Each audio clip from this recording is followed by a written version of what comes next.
This is from Biafra's Got Talent.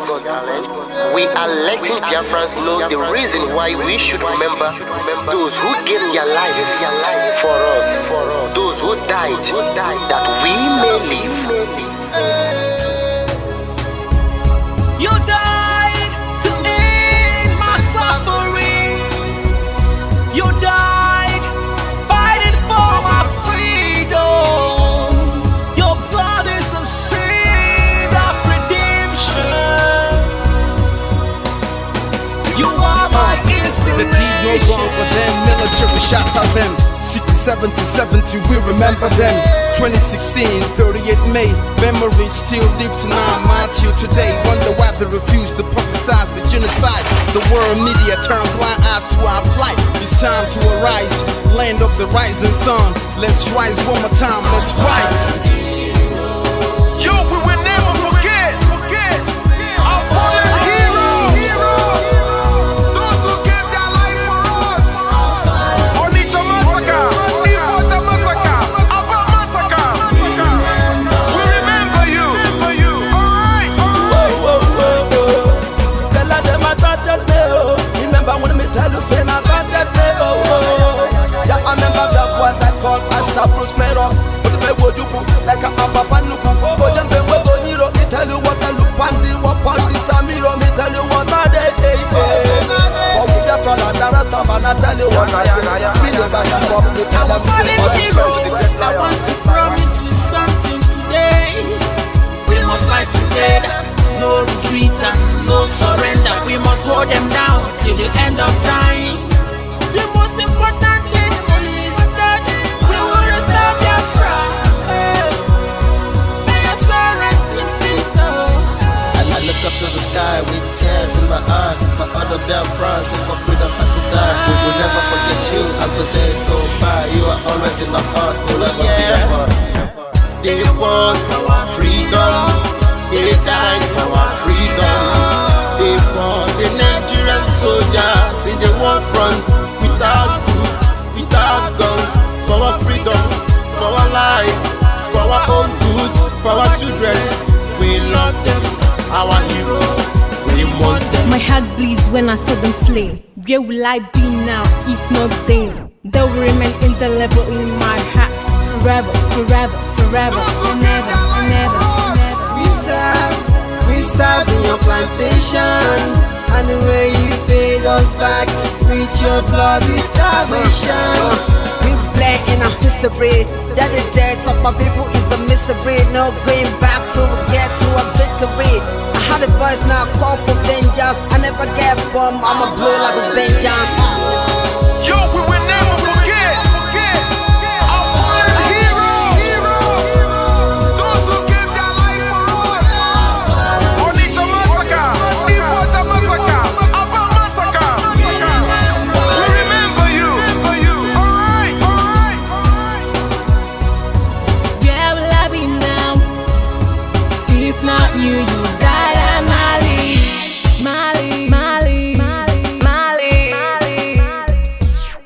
They were starved to death because of our freedom, and they paid the debt for our freedom. Flag high for those that died in the genocide, fighting for you and I. There is pain in our heart, we bleeding inside, tears in the eyes, so I'm falling here. This is for my fallen heroes. Give them a motivation, people. It's like I'm looking at myself in the mirror. Cause we to be a cast, I need to be a nurse. If we did not retire, They paid the ultimate price. They died for me, for the freedom of my unborn child. We live for the legacy. Yo, we will never forget our fallen heroes.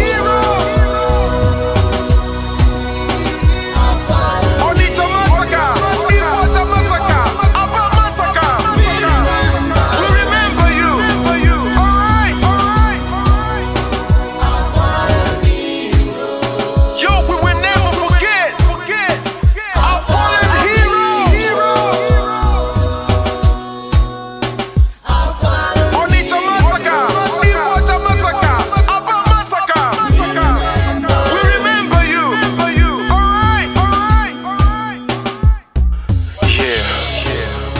flag in the air. Never be afraid. March on, cause we are more than conquerors. Yeah, you know what it is. We must revenge, and we must stand to represent who we are.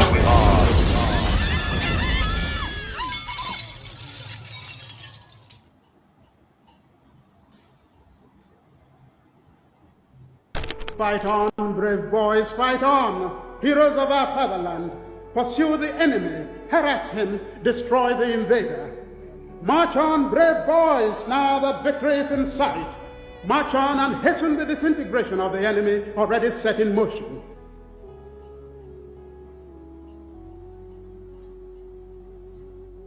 Fighting a war, knowing the difficulties, the odds against us, there is an element of fatalism, people feeling, well, if the world chooses to abandon us, then perhaps it is better we all perish. They don't ever consider a Biafra not free. They believe in either Biafra free or no Biafra at all. That means none of us living to see it. I need Biafra freedom. We Biafrans, we need Biafra freedom. For this, I decided, even to die, that Biafra must have its own freedom. I want us to work systematically towards the establishment of a good, progressive, and democratic society where all vestiges of privilege and social injustice will be abolished, and the rich contribute more for the welfare of the poor. If civil war comes, and I do think it is imminent, you're quite right, it will for us be the price of freedom. Our people here have for a long time been prepared for this eventuality, and I am confident of their readiness. I think that when it does come, that the people on the other side would be surprised as to what they're going to get. And I'm confident that it will not last long. We'll surely come out as a nation because we're fighting a just cause. Even a little child on the street will tell you this. We shall never go back to Nigeria again. God's grace will surely emerge as a nation. And so, as far as this war continues, we'll fight to the last man. This is what Biafra is, the end of the journey for a persecuted, massacred, pursued people. We have made all attempts at a democratic resolution of this crisis. I have offered open elections, plebiscite. I have offered just an open carte blanche suggestion, anybody who can find a democratic way of finding out the wishes of the people, let him suggest it and we will go for it. Another Savior. Holy, holy, holy, holy, Adimebujuku. Another Savior. Another Savior. Holy, holy, holy, holy, Adimebujuku. Another Savior. Holy, holy. If you do not believe in what we are doing, then you better get out. We're not going to stop. God knows we can never stop until Biafra is restored. We are peace-loving people. We abhor death and killing of another soul. It's in our nature, that's how we are. But because of that, they have been coming and killing us all these years. We've kept quiet. They've been killing and killing and killing quiet. We have a case at the ICC We have a case at Africa Union. We have a case at what else again? Pending before the UN in New York. We've been to Geneva to tender our case. Before UN, till today, nothing. In fact, the more we complain to them, the more they come to abduct and rape our children, the more they come to kill us, the more they want to take over our land and our forests. And who told them that's going to be possible in our time? In a movement that I lead. You think you can come into our land and take it over? Oh dear. That means you don't know who we are.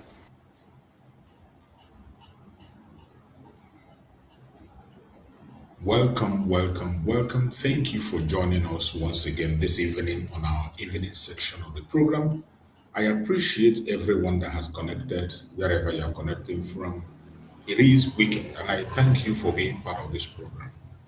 This evening, we are going to go straight to the point, just like we have always done. Evening program, we entertain other people in our platform. We bring videos that are coming from other angles that has everything to do with what we are doing. Remember, we are in a new era under the command of Mazi Nnamdi Kanu through the DOS that he has created. This is a very wonderful initiative that was meant to unite us together, meant to give us direction. Because for a very long time we have been moving without direction since the absence of Mazi Simon Ekpa Joko, the Prime Minister. So many Biafrans have been moving without direction. There have been so many confusion. And the Department of Saboteur, the DOS, ex-DOS we know, has caused so much damage and destroyed so many lives. They were the ones that were responsible for the kidnap of Mazi Nnamdi Kanu, also participated in the arrest of Mazi Simon Ekpa. So the damage they have done in the struggle have been so much. And finally, Mazi Nnamdi Kanu have put them where they belong. And since he did that, many of them have been running from pillar to pole, preaching their lie, propaganda, and blackmail against Mazi Nnamdi Kanu, thinking that by engaging in propaganda that they can be able to stop Mazi Nnamdi Kanu. But they don't know that they're digging their grave. The more they continue to speed the lies, the more they make it difficult for themselves. And the more they let Biafrans know who they are. We, the Biafran people, will continue to engage them. We will continue to expose them at every given point in time. The beautiful thing of this time that we are in, I said it's an interesting time. If you don't know that it's an interesting time, I don't know where you are. It means you're not paying attention. Everyone that is paying attention to what is happening today knows that we are in a very interesting time. A time that you cannot afford to miss. A time you cannot afford to blink. And every genuine Biafran, wherever they are all speaking, and they are all adding their own opinion. They are all making impact. Wherever you are supposed to make impact yourself. You are supposed to make impact. The responsibility of the restoration of Biafra lies on all of us, on me, on you, on every one of us. We must be serious. We must be serious and focus on what needs to be done. Pick up something that you can be doing. I have chosen my path. My path is encouraging Biafrans. My part is defending the legacy of Mazi Nnamdi Kanu and Mazi Simon Ekpa through the media. And I'm doing that to the best of my knowledge. My own part is to debunk every lies that they tell. You can equally have your own part. Stay focused. This is not the time to listen to propaganda, to blackmail or gossip. No, stay focused. It is a critical and very dangerous time. The attack against our leader, more especially our Supreme Mazi Nnamdi Kanu, is so much, and we cannot afford to allow it to continue to happen. We must continue to stand firm. Support every initiative that comes from the supreme leader, Mazi Nnamdi Kanu. We must support it. We must support it. And I want everyone of us to remember, Mazi Simon Ekpa, the disciple of Mazi Nnamdi Kanu, has never at any point in time competed with Mazi Nnamdi Kanu. He has never disobeyed Mazi Nnamdi Kanu. He has always addressed Mazi Nnamdi Kanu as my leader. So whatever Mazi Nnamdi Kanu says goes. The earlier you understand that, the better. And I want you to know that you can also be in your small groups where you belong. That does not make you not to be part of the IPOB that Mazi Nnamdi Kanu today have redeemed. You can still have your small mushroom groups where you meet together and discuss, and let your discussion be about Biafra, not gossip. Not gossip. Mazi Nnamdi Kanu did not tell us to cruise every other group and take only IPOB. But IPOB is our family. That is where every one of us belong, our family. Don't join people who belittle IPOB as just an organization. IPOB is not just an organization. It is our family. It is a place where every one of us belong. And today, whatever directives that come from Mazi Nnamdi Kanu through the IPOB, the HOD, Chris Wong, whatever he says today, under the direction of Mazi Nnamdi Kanu, will be supported. We thank Chukwu Kabiam for Mazi Nnamdi Kanu confirming what Mazi Simon Ekpa have said, officially confirming what Mazi Simon have said. As for most of us who followed Mazi Simon Ekpa instruction, we have sacked these people and distanced them for a long time. But because they were appointed by Mazi Nnamdi Kanu, they continue to hold their position and use it against the Biafran people. But today we thank Chukwu Kabiam that Mazi Nnamdi Kanu has done the needful. And they are crying. They are wailing. If you go to their platform, they are crying and wailing and shouting. They can't even pretend. They can't even pretend. They continue to cry. And the more they continue to cry, the more we continue to make wave.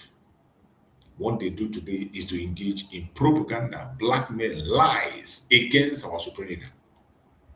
But in the midst of all those their lies, it will never hold water because we are awake. We are not sleeping. If you are a Biafran, this is the time to engage in critical thinking. And I have said it, each time I am broadcasting, when you come to my broadcast, come with your independent mind as a person. Come with your independent mind. You can disagree with me as a person. You can agree with me. You must not agree with everything I say, but where you disagree, give your critical points. Bring your superior argument. I don't care where you belong. I don't care the group where you are. I don't care even if you are one Nigerian. If you have a superior argument, bring it. I want to hear it. I want the Biafrans to hear it. Let us argue it out so that Biafrans can take informed decision and defend it. It is very important to allow people to take informed decision. I'm not among those that encourage people to be sheepish follower. Whatever I say, you follow. Whatever I say, you... No. Ask questions. Engage in critical arguments. If you have a superior argument, bring it up. Let's talk about it and let the Biafran people join us and engage in critical thinking. Loyalty is not sheepish followership. No. Loyalty means following with understanding. Following with understanding, that is loyalty. Just like you're following Mazi Nnamdi Kanu. Today, Mazi Nnamdi Kanu have given instruction and redeemed the IPOB and introduced a new DOS. Even as the new DOS are working, we are following them with our understanding. We are listening to them with our understanding. Anywhere they mislead or they do something that is not something that we expect that will happen, that the direction from Mazi Nnamdi Kanu, of course, we are going to react and we will speak. We will ask questions. This is not the era you say don't ask. No, ask questions. Speak up. But I want every Biafrans to put their mind in one place. Always think about the unity of purpose. Unity of purpose. Unity of purpose. Let the reason for which we gather in every group be for Biafra.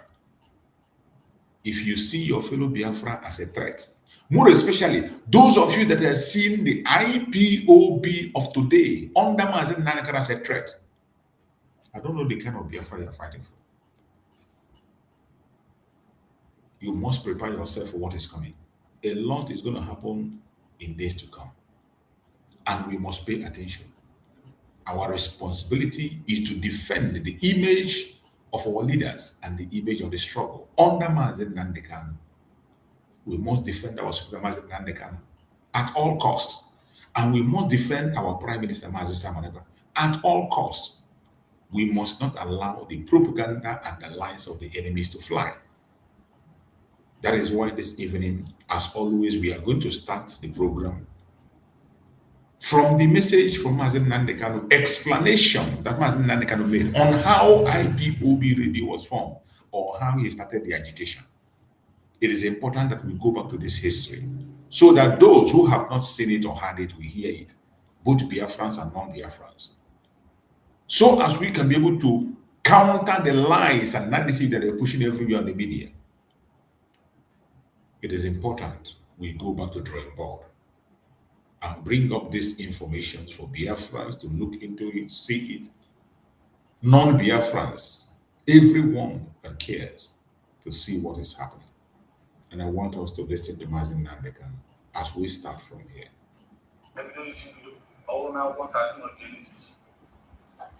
I monitored in Jamaica for 1996. The mom had brought my mother. Can you monitor the buses your marching? I will tell you about Igbo national movement. In the Mazi in Biolo, now for 1999. In the 2000, Kanu was in Lagos. Na boy Grakari Estate, Kanu no. Akwana bus is in Bisoba. No one night you walk in Yabasara, no Biafra. But I come now, so cases. And where is able to other number happen? Any goes in getting them. Can you get it on our Biafra resources? You know the government Malika or that. I'll come in 1996. And I'll open up. Don't buy you in radio Biafra 2009. Sitting in the marker for the men, the Masako Yarani. Oh, I toss also. Come on, you go the Libuan. We'll run one casa. But we hear them when Bogan with me. A Megadia, a Galizim. Or that. No, Patago, where my little radio Biafra Gabi also, 2012. Me car, Nakanu 2009. On one side, I will in cause on Kanu 2012. Kotura ko yo ko ka ba ama ina ya ko ti me mana kotura ina ba tro ne ba ai ba su zio ma Chineke e ko na de ba ni ba se puta e gwa ha basara me na no de na na no ko stere ko na ga Chineke ga Biafra ki siwe mo ba wu stere ke ma de ai ko zin ka ya na ba sa ba ni no ko ni ke rotia no za ai si me ne si bona anyị hapụ Chineke na be eluigwe n'ụbọchị Chukwu ka bịa onwe ba anyị ji azụ aka ọ ozi aka gbasara ndị be anyị bụ ebe okwe ihe gbasara Biafra dị n'adọdụ mgbe niile n'ụbọchị nketa n'ihi ya mgbe ụfọdụ ndị mmadụ na-asị na ọ bụ redio Biafra nke e hiwere n'isisi 2009 na-adị ike ruo taa anyị asị ha mba na mgbe ahụ anyị ejizighị ego sọsọ ọnwa atọ ka anyị nwetara enyemaka n'aka ndị masọpụ ha kwụsị si na agaghị enweta ego ọzọ n'ihi na ndị na-achị achị oge ahụ ga-anaghị enye ụbọchị ike nsogbu si ya kee ihe o ji na-enyere redio Biafra nkwado ebe ha na-enye ya ego osizie na a ga-enweta enyemaka ọzọ anyị gaa n'ikuku gbasa ozi si ụwa niile biko bịa nyere anyị aka unu bịa chọrọ anyị ego ka anyị wee na-aga n'ihu ha si na onwe ego ha ji redio Biafra daa na Ọktoba 2009 mbanye ụgbọelu nata ụlọ ka anyị bịa gwa ndị be anyị ka ha nyere anyị aka agaghị m akpa aha ndị ahụ ka ụfọdụ ndị nọ na Lagos ụfọdụ ndị nọ na Enugu ụfọdụ nọ na Nnewi na-aga ha ụtụtụ ihe abalị biko unu bịa nyere anyị aka ka anyị merere redio Biafra ọzọ ha sị na nwere ego ha ji na ndị na-achị achị bịakwa ka nyere anyị aka redio Biafra daa anyị anọgide osote mbụ uche mefọ na-enye m nsogbu ụbọchị niile na-asị m biko m hiwe redio Biafra ọzọ nsị ya leenụ kedere ebe anyị ga-enweta ego ọsọ nwere ego m were mee ya eru 2012 mgbe ego m were tinye na redio Biafra na shortwave onweghị onye ọbụla guzoro sọsọ ya pụrụ iweta ego shortwave ọmụ a wetara ya uche mefọnyere m aka anyị wee na-eme ya n'ụbọchị nke taa ọ ga-osi dị ihe mere redio Biafra ji wee na-ehi ndondo na-adụ ụwa na-adụ ebe dị n'ụwa sọtụrụ nke a anyị na-ekwu nke bụ eziokwu anaghị m atụ egwu mmadụ anaghị m asa anya aka ana m erubere mmadụ ibe m ugwu ana m erube isi ana m akwanye ndị okenye kama anaghị m atụ ha egwu. You have heard the message from our Supreme Leader Mazi Nnamdi Kanu. His message is clear and raw. It is very good we bring this memory so that you can be able to listen, because so many lies are on the air. Some are claiming they form IPOB, some are claiming they are the one that created the radio. But the explanation have come. The radio that was created was sponsored by Mossad only 3 months, and it went down. The radio we have today was created by Mazi Nnamdi that some idiots today are using against him and fighting against him. And they think they can be able to hijack the radio Biafra. That is impossible. So I thank God that many Biafrans are reacting to their attitude. Many Biafrans are not taking it light. What these saboteurs, many Biafrans are not silent. Biafrans are reacting. Very reasonable and important Biafrans, those that know what they are doing, they are reacting to this attitude of these saboteurs. And I want to play one of those reactions for us to listen to what this our brother has to say. This is one of the reactions of the Biafran people. And every one of us should continue to make their own video and react. Once I see your video, I will play it. We must not keep silent. We must react. It is difficult for you to find a man of integrity, a man that is contented in Africa. But here is a man who has refused 300 billion. Here is a man who has rejected 500 billion. Here is a man who has rejected oil wells. Here is a man who has rejected government appointments. Here is a man who has rejected everything. Life insurance and assurance, generational insurance and assurance. He has rejected everything. Nnamdi Kanu. And you're coming on social media to insult him. You're coming on social media to insult such a man, such a gift to humanity, such a gift to Africa, such a blessing to Africa, such a gift to humanity. You are mad. Ogu will kill you. Kanu will kill you, all of you and your generation. You're coming on social media to insult such a man that has rejected all these things. Seeing such a man in Africa. The name Nnamdi Kanu is very sacred and should be treated as such. Sacred names. Philip Effiong, sacred names. Ibrahim Traore, sacred names. And they should be treated as such. Those of you criminals, you are busy buying property in West African countries. You have properties in Nigeria. You buy cars and all that. You live the best of your life at the detriment of people's blood, at the detriment of the life of people. You take money from government and you enrich yourselves. You take money from the system. You say you claim you're fighting. And you tell me you're actually fighting the system. Imagine. And you expect people like us to believe you.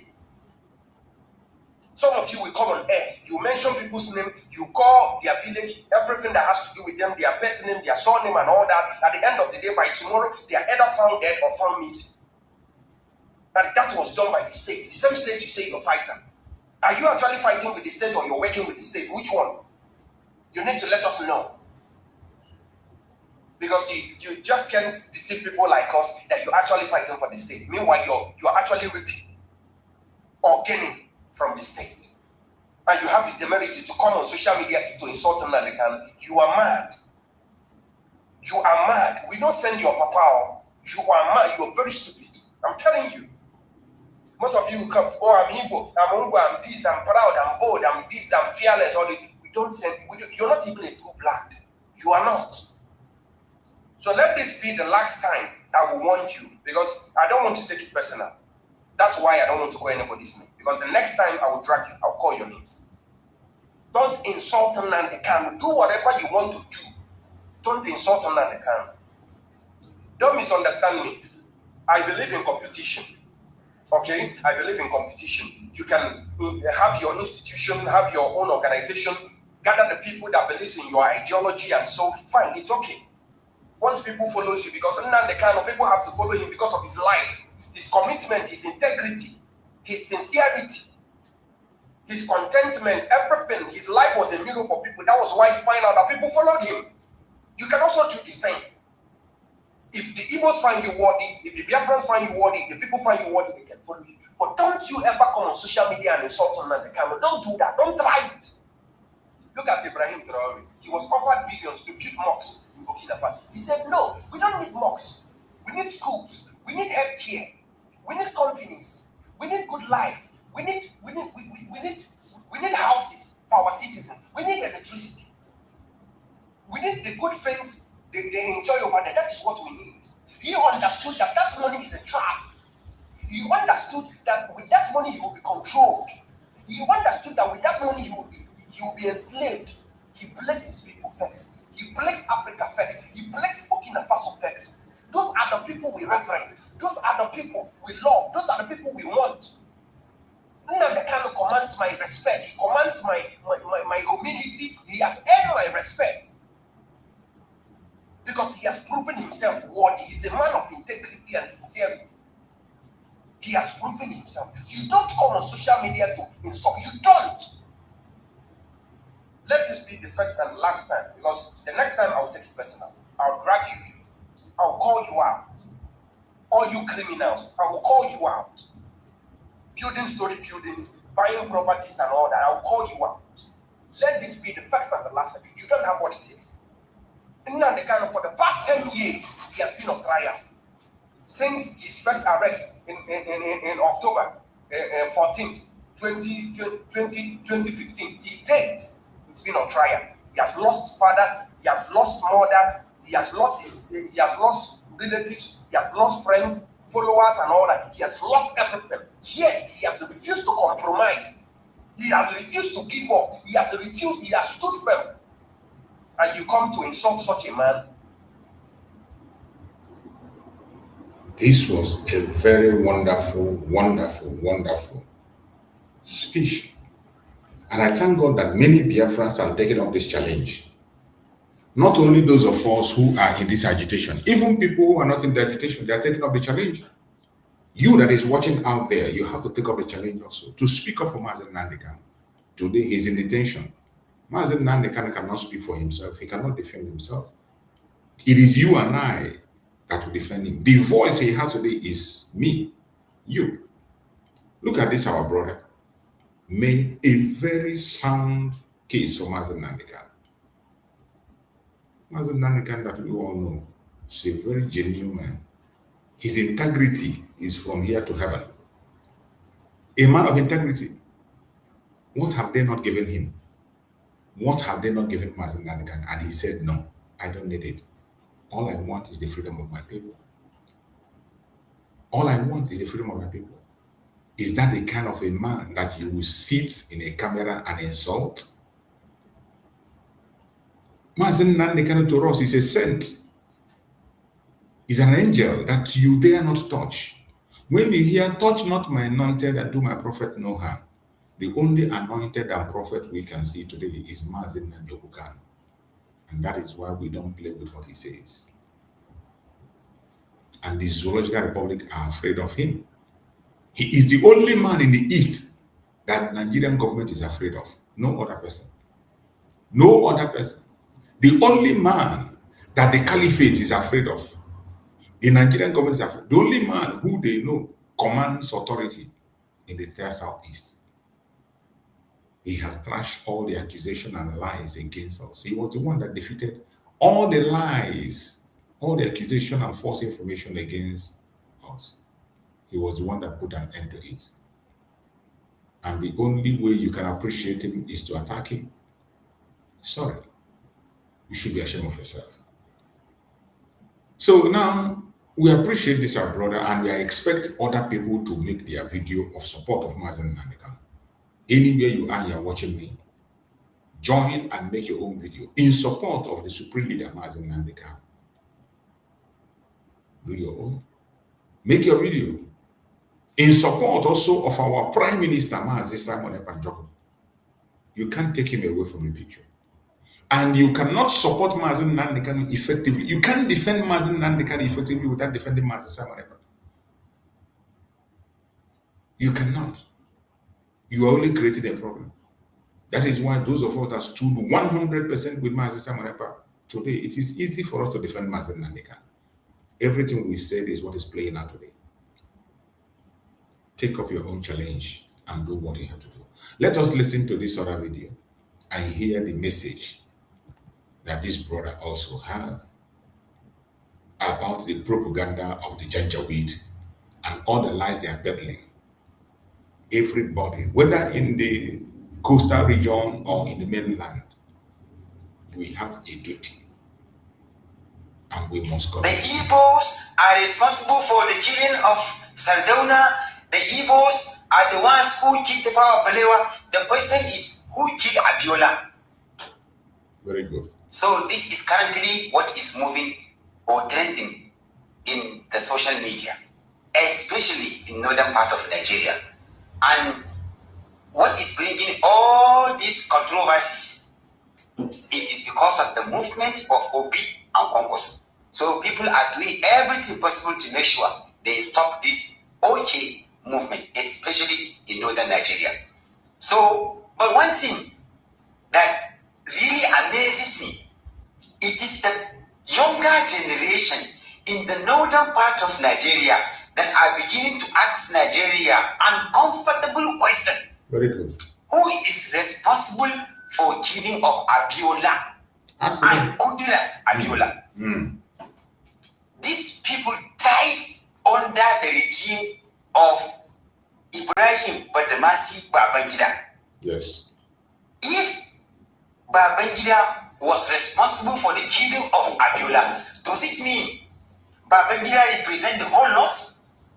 Because the person who killed Sardauna and Tafawa Balewa is an Igbo man, does it mean he represents the whole Igbo land or Igbo people? It's high time for us to start asking uncomfortable questions. Because the Igbos are no longer responsible for our current menace. There has been killing in the northern part of Nigeria for more than 8 decades. Who is responsible for the killing, banditry, kidnapping that is currently going on in the northern part of Nigeria? Are they the Igbos? Ask them.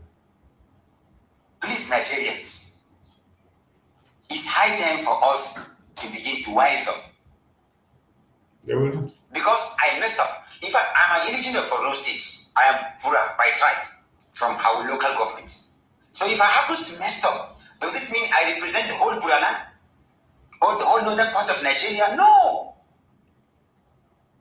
Because Fulani are the ones who are killing and invading territories in northern Nigeria. Does it mean they represent the whole north? No! In every tribe, every region, and every religion, there are good people, there are bad people. It's high time for us to begin to wise up, especially in northern part of Nigeria. The reason why I'm saying this is because the day northern Nigeria rises, Nigeria will rise again, and Africa will become great again. Because northern Nigeria carries the strongest political weight in the whole Africa. Like it or leave it. That is what they made you to believe. But when you come to the aspect of economy, it is the Igbos. So in this regard, the atypical Hausa man and Fulani man from northern Nigeria needs a typical Igbo man from southern part of Nigeria. Igbo man needs Yoruba man. So we all need somebody if we really want to become a great nation. Nigerians are saying that Igbo people killed Ahmadu Bello and Tafawa Balewa. The young man from northern Nigeria now asked, who killed Abiola and his wife, Kudirat? The reason why that young man is asking that question is because northerners and the Yoruba people are saying that Igbo people killed Tafawa Balewa and Ahmadu Bello. They said that the 1966 coup is an Igbo coup. That is the reason why this young man is asking this question. He said that Abiola and his wife died during the regime of Ibrahim Babangida. He now asked if Babangida was the one that killed Abiola and his wife Kudirat. Does it mean that northerners are in support of Babangida for killing Abiola and his wife? No. Kaduna Zogo killed Ahmadu Bello during the 1966 coup. Did Kaduna Zogo represent Igbo? No. We Igbos did not support Kaduna Zogo for killing Ahmadu Bello. We have never come out for one day celebrating saying that Kaduna Zogo killed Ahmadu Bello. We are so happy. We have never said such a thing. The 1966 coup was not carried out by Igbo officers alone. Yoruba officers were among the coup plotters. Some officers from other tribes and ethnic nationalities in Nigeria were among the 1966 coup plotters. But instead, Nigerians started saying that the coup was an Igbo coup. The biggest mistake that those Igbo officers that carried out that coup did was by killing other officers. They are supposed to arrest them and lock them up in prison, but instead, they went ahead and started killing them. That was the biggest mistake that they made. And that coup that they did is what led to the Biafra war. What we Igbo people are suffering from in Nigeria today is as a result of that coup that those officers did by killing Sadana It is part of it, that is not some just other officers. Did those Igbo officers that killed? What is going on that we are suffering in Nigeria, the pogrom or the so-called revolution that they call coup, that thing is a revolution, not even a coup. That revolution is part of it. But before that revolution, there has always been killing. The killing of the Igbos did not start in 1966. They have been killing us since 1945. Since 1945, the attack on the Igbos have been going on. So the 1960s only gave them more opportunity to expand their hatred and attack. They saw an opportunity to expand their hatred and attack. That was why immediately that thing happened, Igbo coup. They called it Igbo coup. Even when they knew there were Yorubas that are part of the coup. They knew very well that that wasn't even a coup, it was a revolution. They know that there was never a plan by the Igbos to succeed. Even with that coup was not to establish Biafra. The coup was for Nigeria, for a better Nigeria. That revolution was for a better Nigeria. It wasn't even a coup. It was a revolution for a better Nigeria. It was not to create anything in Igbo land. It was not to create anything anywhere. It is for a better Nigeria. But somehow they find it comfortable to call it an Igbo coup just as to create problem. So just to make that clear, as we continue to listen to the message of this program. Sadona Sokoto, Tafawa Balewa and others represent Igbo. No. We Igbo did not tell them to go and carry out any coup. Igbo did not tell them to go and kill other army officers. Ibrahim Babangida was Nigeria's military head of state in 1993. A presidential election was conducted in 1993. Abiola won that election, but instead, Ibrahim Babangida annulled the election. Annulled here means Babangida declared that election invalid. which means he took the mandate from Abiola, just like they did to Peter Obi in 2023 presidential election. That time, Abiola was like the biggest politician in Yoruba land. As Tinubu take be the biggest politician for Yoruba land today, that was how Yoruba people see Abiola in that 1993. Yet, as Abiola big reach, his mandate was stolen. General Sani Abacha became Nigeria's military head of state in 1994. In 1994, Abiola started telling the world that he is the president of Nigeria, that he won that election. And after that, Sani Abacha arrested Abiola and locked him up in prison. Abiola declared himself the winner of that election. Kudirat, the wife of Abiola, started doing everything possible to bring out her husband from detention.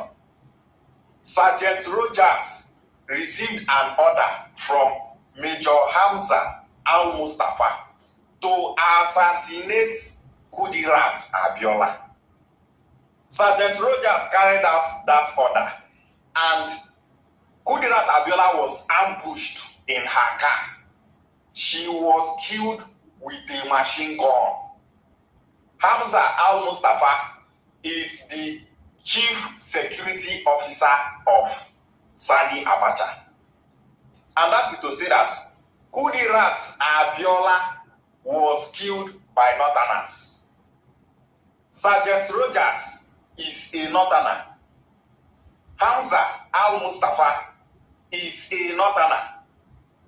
Babangida that annulled the 1993 presidential election is a Northerner. Sani Abacha that locked up Abiola in prison is a Northerner. The wife of Abiola was killed, yet Yoruba people are silent. They are only concerned about the 1966 coup. Instead of Yoruba people to be blaming Northerners for killing Kudirat Abiola, they don't get that time. Why? Yoruba people are afraid of the North. But if the Yoruba people will tell you, hey, we are using sense, we are not violent people, we don't want problem, we just want the country to be moving forward. And I lie, and I fear that they fear. Abiola was in detention when his wife was killed. Abiola died in military detention in July 7, 1998. Abacha died in June 8, 1998. Abacha died before Abiola. Who killed Abiola in detention? Who killed Abiola in prison? Some of them are saying, he died of heart attack, this, that. Who killed Abiola? Yoruba people are not asking that question. No, be that one be their problem. Northern ourselves are not asking that question. Who killed Abiola? Northerners are concerned about the January 1966 coup. Yoruba people are concerned about the January 1966 coup.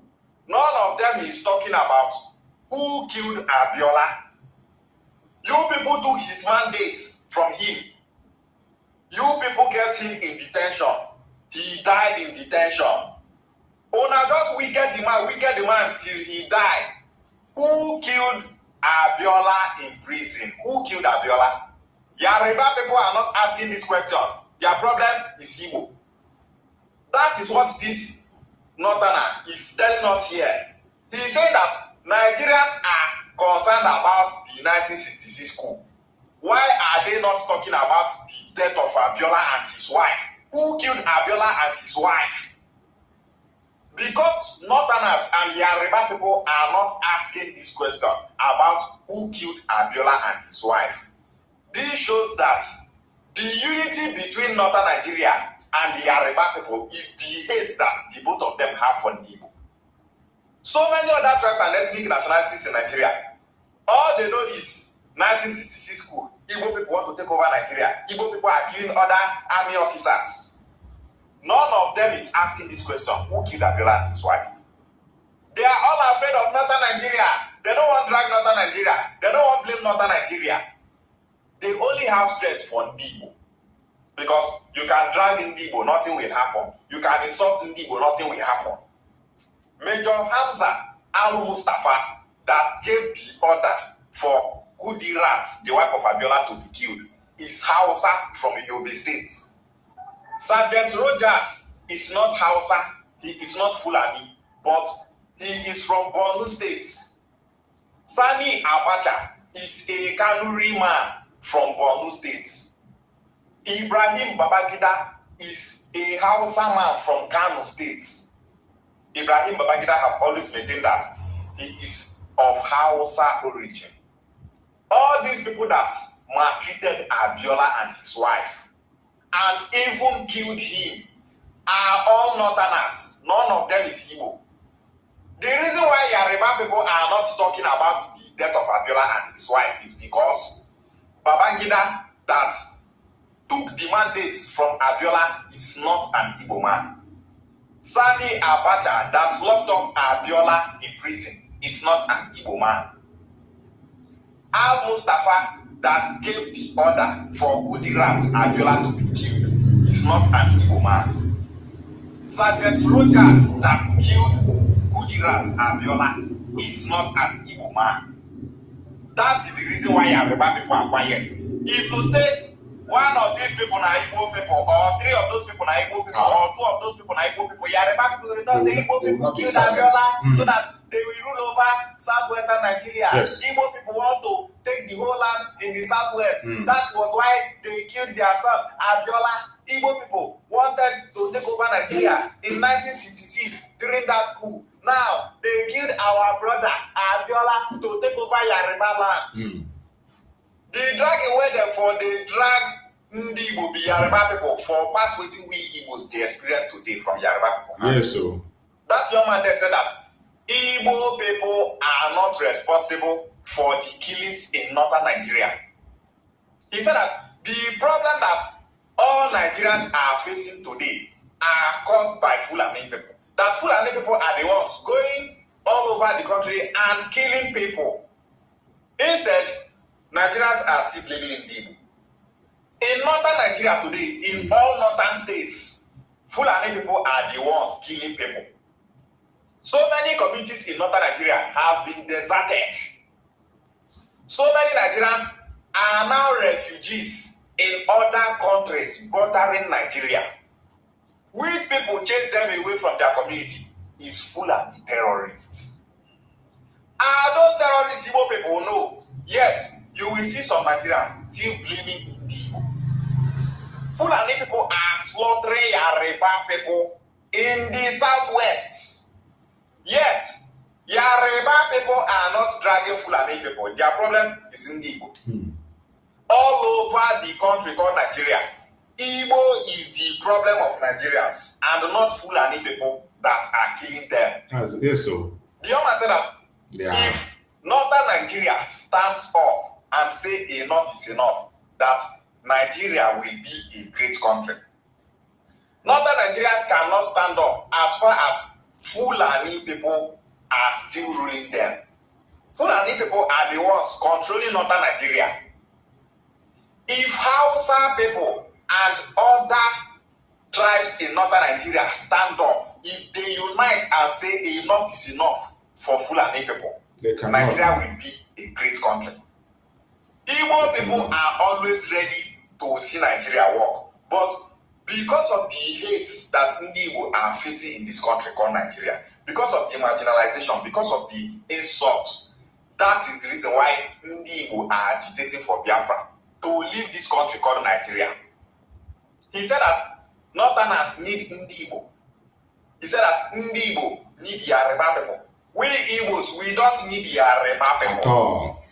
We need absolutely nothing from Yoruba people. Nothing concerning we Igbo people and Yoruba people. Nothing. We Igbos can survive without Northern Nigeria and without Yoruba people. Absolutely. He said that Igbo people are number one when it comes to economy.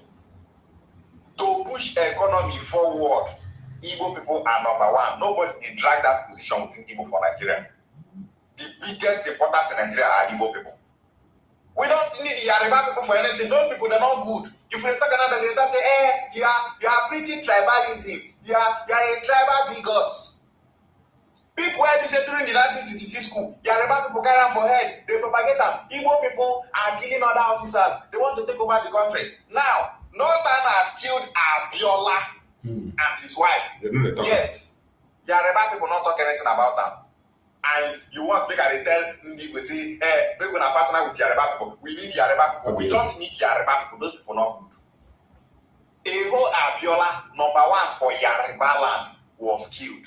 Yoruba people were quiet. His wife was killed. Yoruba people were quiet. Yoruba people only get strength when it comes to Igbo. Not that we be saying, Igbo people, they killed Tafawa Balewa, they killed Ahmadu Bello. But you Northerners now, you killed Abiola and his wife. You people are not talking about it though. And those officers killed Abiola and his wife. Did they represent the North? No. Azozogo and some Igbo officers killed Tafawa Balewa and Ahmadu Bello. Did they represent Igbo? No. We did not send him to go and kill Sarona or Sokoto. This is the reason why Nigeria cannot move forward, because so many Nigerians lack understanding. They are not the reason like this. They are now, you kill our person. Now all of now we do not tribe. Now you kill our person. Nigeria can never move forward as a country unless Nigerians start telling themselves the truth. Abiola and his wife were killed by Northerners. Yoruba people were quiet. They only have strength for Igbo, shameless people. Yoruba people are cowards. Ishewale. The message is very straight and sound. They say that we are the problem, even when they know we are not the problem. But they find it comfortable to speak when it has to do with us. You see, tribalism can never stop. We are not the problem of Nigeria. Nigeria is its own problem. Diversity, distorted diversity is its own problem. In fact, it is the North themselves that creates the problem that is consuming Nigeria. And we have evidence to back it up, right, left and center. Just as we have just seen here. They can continue to pretend. But the truth can never be hidden for too long. We will continue to bombard them with the truth at every given opportunity. They can't escape it. Listen to this. That is very important. Who started the Boko Haram crisis in Borno State? The governor, Muhammadu Ali Sharif, addressed the press 2 days ago and attempted to insult the collective intelligence and memory of Nigerians by denying any links with the dangerous, dreaded Boko Haram sect. I did reply him yesterday, and I'm expecting him to sue me, because he said he wanted to sue an Australian. You don't need to go to Australia. What you are looking for in Sokoto is in the pocket of your Sokoto. I'm ready to join issues with him, because not only did he sponsor that organization by providing funds in 2003, he had a deal with the Boko Haram sect to get him to win the election, and if he won his re-election, he will compensate the organization. When he won that election, he appointed Nnamdi as the Commissioner for Religious Affairs to implement Sharia in that state. When the man attended the first executive council meeting, he discovered that they were all talking about covenants and how to steal money. So he went back to the camp, the Boko Haram camp, and said, where you send me to is Gida Barawi, the house of thieves. I can no longer be part of them. So he was asked to resign, and that was how Foy resigned from the government of Mubi Sharif. So to say that you don't know them is the greatest lie. I was just reminded this morning by somebody from Borno State that something was missing in my press statement. That in 2013, 2012, October 10, Alaji Mubi Sharif was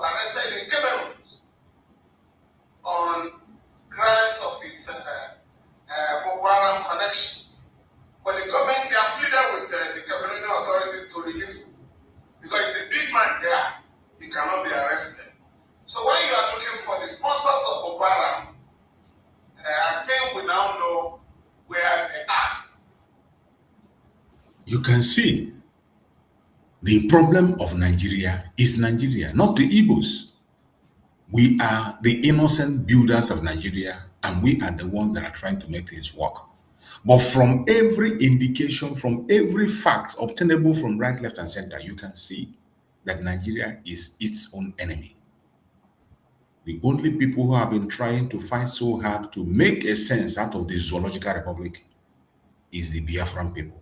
But at this time, we are out and we are moving out. And every evidence to show that Nigeria is irredeemable is what I am bringing to you.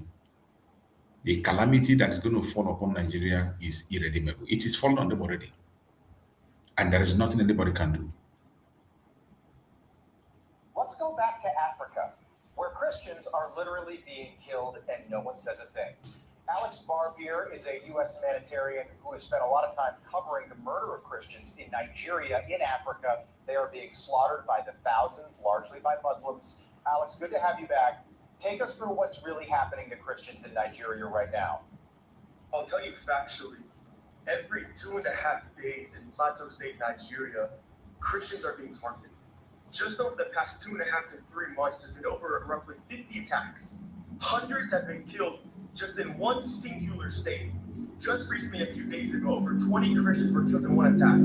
They attacked a hospital, they killed a doctor, they killed patients. Just a few days before that, they killed 9. In fact, they killed 2 children, a 5-year-old, a 6-year-old. They cut a child's face in half. And these are the things that Christians are facing in Nigeria and other countries around the world. Is the government doing anything about it? They say they are, they act like they are. In fact, they're paying a lobbying group in the US $9 million to tell the US government they are, but the reality is that on the ground it is different. You cannot say that you are protecting Christians when I'm on the ground and I see them being killed. I'm rebuilding their villages because they're being attacked. Even I've had my own worker who took a machete to his head recently as he's rebuilding a village. And so these are the facts. Wow. And this is largely Muslims that are killing Christians there. Is that accurate? That's accurate. You have groups like ISIS, Boko Haram, Al-Qaeda, but then you have the Fulani militants who are also 99.9% Muslim.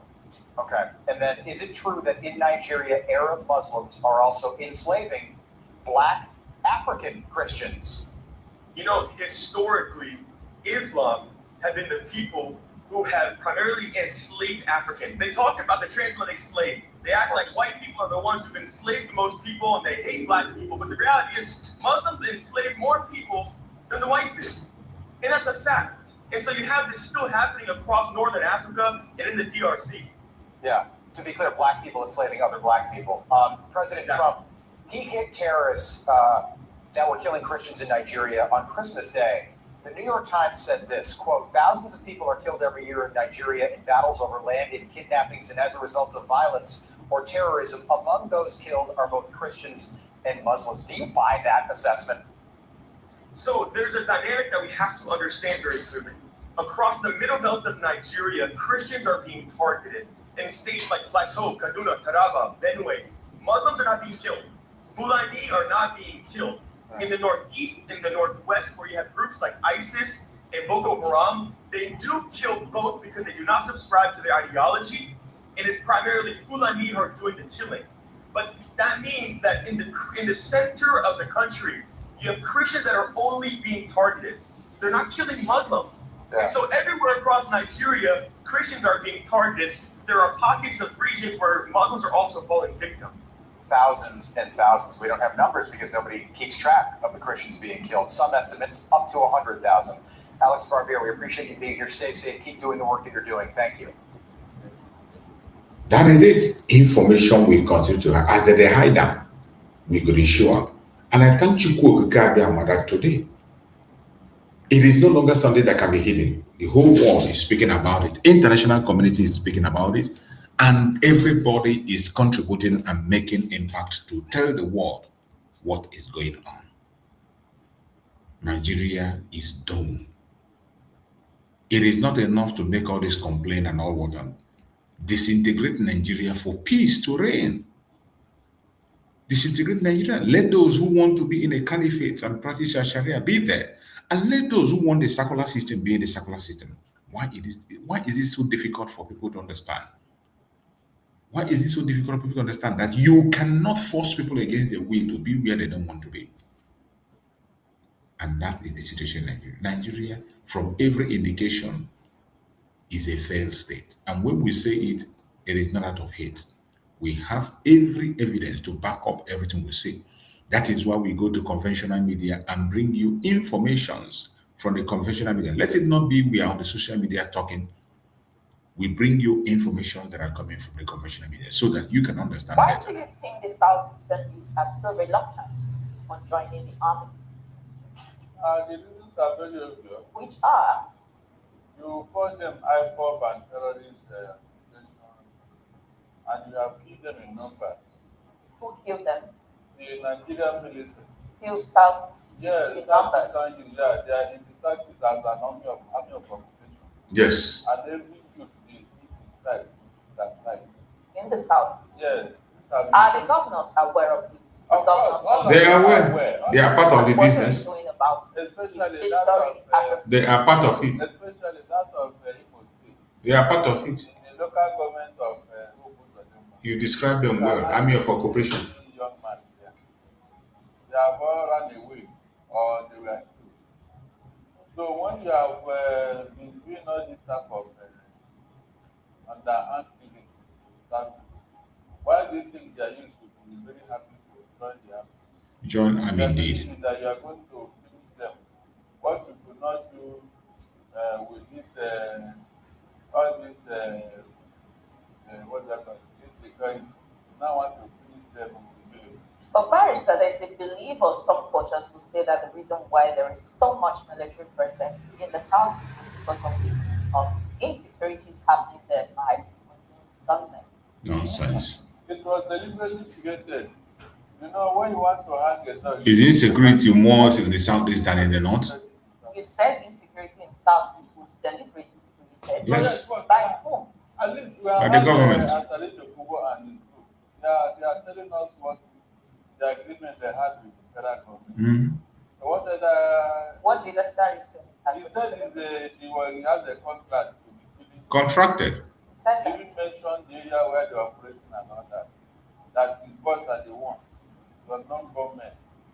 So, I mean, by the way, what is the reason for insecurity in the Southeast? What is the problem there? What is the reason? That is what we asked the federal government. Initially, we claimed it was Simon Ekpa. And we all cried that Simon Ekpa should be brought down. And he has been in custody. So, yes, and let me ask you, as someone who is from that region, of course, you'll be getting information from that region. Has the rate of insecurity by the non-government reduced since Simon Ekpa has been in custody? It has reduced, not because of Simon Ekpa. Okay. It is because the Southeasterners have devised another means of treatment because the outright killing on the streets of the Southeast are reduced. But the Fulani herdsmen are still rampaging in the bushes and farmland. They are still there. So in the Southeast? Yeah, there are some women protesting in the states. So all those who created them are just Southeasterners. If the federal government not aware of what people are doing, why did they allow them to carry on? And when anybody wants to stop them or retaliate, the person is arrested, while the attacker is allowed to go free. So when you see all these things, are you not supposed to know that something is wrong somewhere? Every one of you will confess. These were the people that campaigned for the arrest of Mazi Simon Ekpa. Finally, they are now speaking from both sides of their mouths. It has not finished. Every one of you will face it. I am waiting for the day Fulani herdsmen will catch one of you. Among all of you that were online attacking Mazi Simon Ekpa, this insecurity must consume one of you as a example. Because you all were here. Why Simon was, and you said Simon was the problem. But today, in your own mouth, you are confessing that Simon is not the problem. Then you know, not that you didn't know, but for one reason or the other, you joined the enemies to castigate your brother. You call for his arrest, and they arrested him, and now they still continue. Are you not ashamed of yourself to say that? Are you not ashamed of yourself? I think Chukwuka now. Our prime minister will be coming out very soon. By 5th, we will be in the court on 5th. And after the appeal, by the special grace of God, he is going to win his appeal and he's going to come out. And then shame will be your portion. Every one of you that fought against him. We must continue. The zoo can never survive this time around.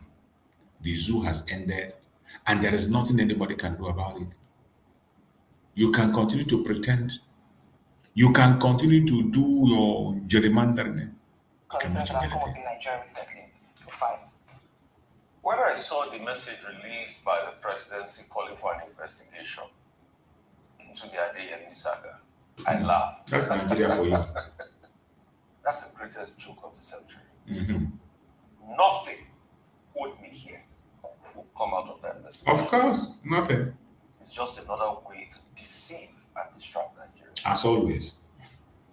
Investigate what? Was that the first statement released by the president? The first statement released by the president had even exonerated Biafra and said, what did Biafra say in the first statement? We should not call Biafra names, so Adeyemi is the fraud, and all of that. Is that not what he said in the first statement? Nonsense. Is that what a first presidential reaction should be? So it's working to the answer. Then secondly, I have not been able to independently verify, but I saw that there's a video where President Tinubu reposed vote of confidence in Biafra as a fake meeting.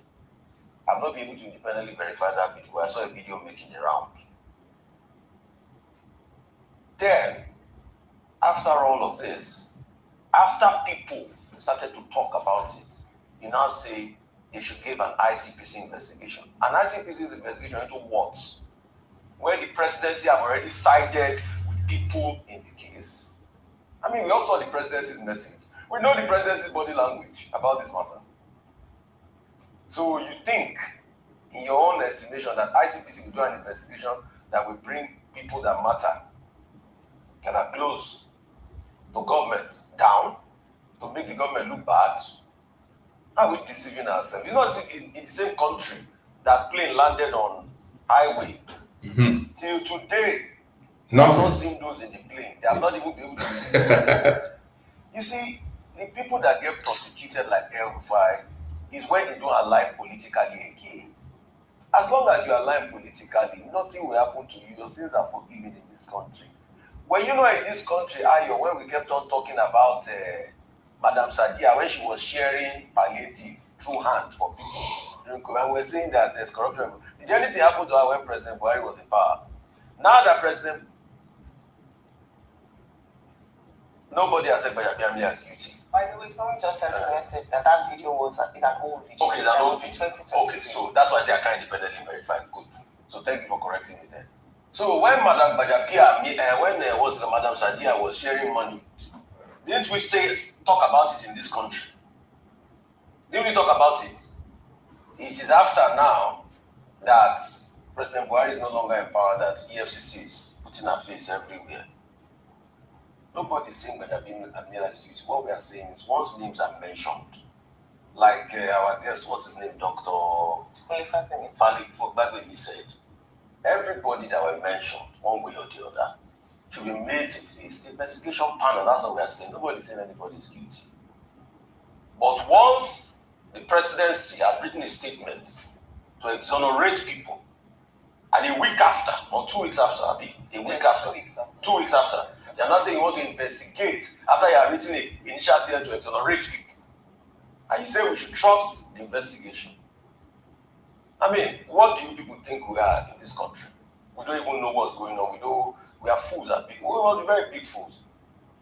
Secondly, Adeyemi surfaced somewhere yesterday on a live chat with VDM. And he said many things. In fact, he also said Yes, we confirmed that he had not met Gbajabiamila one-on-one. There was just an intermediary that was for them. That he probably spoke to him once, but he can't verify if it was the one. He was the one, yeah. But another thing he said that is even more curious is the fact that as at the time they went for the budget preparation for this same agency they are calling FECO, he was already in police detention and they were investigating him then because they had written a petition and they are called him forward. So all of this budget process and finality of the budget process happened behind him. We are going to see where they are going to unravel. But as far as I'm concerned, it's not Nigeria. Forget all of this. It's just like the case of, me, I will tell you the truth, very hard. I don't sugarcoat it, I don't speak English. It's just like the judiciary and the judges that the chief judge of the country saying don't collect gifts and everything. Yeah, very good admonition. Those that are supposed to censor the judges, where are they? Did we talk about Peter Lifu's judgment here? Has Peter Lifu been called in?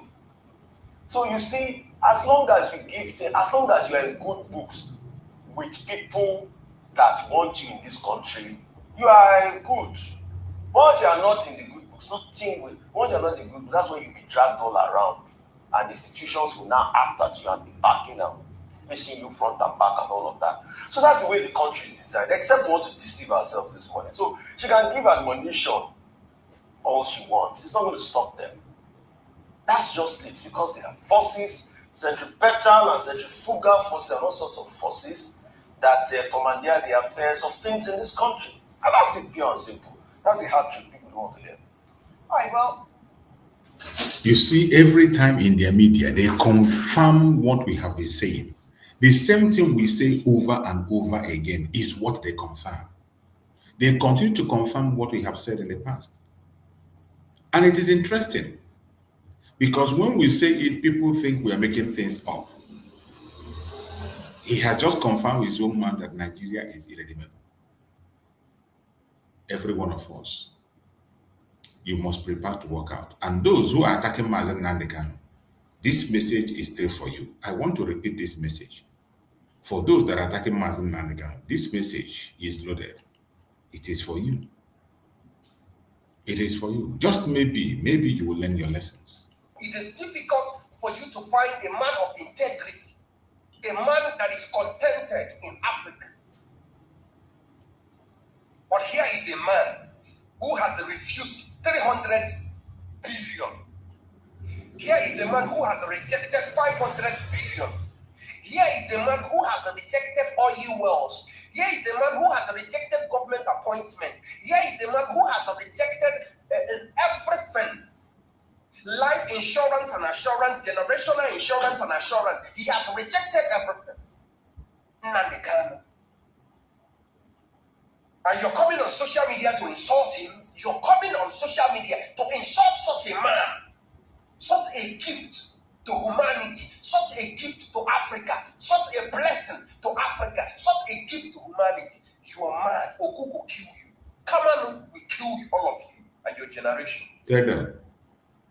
You're coming on social media to insult such a man. Tell them. That has rejected all these things. They are mad people. Seeing such a man in Africa. The name Nnamdi Kanu is very sacred. It is. And should be treated as such. Yes. Sacred names. Philip Effiong, sacred names. Ibrahim Traore, sacred names. And they should be treated as such.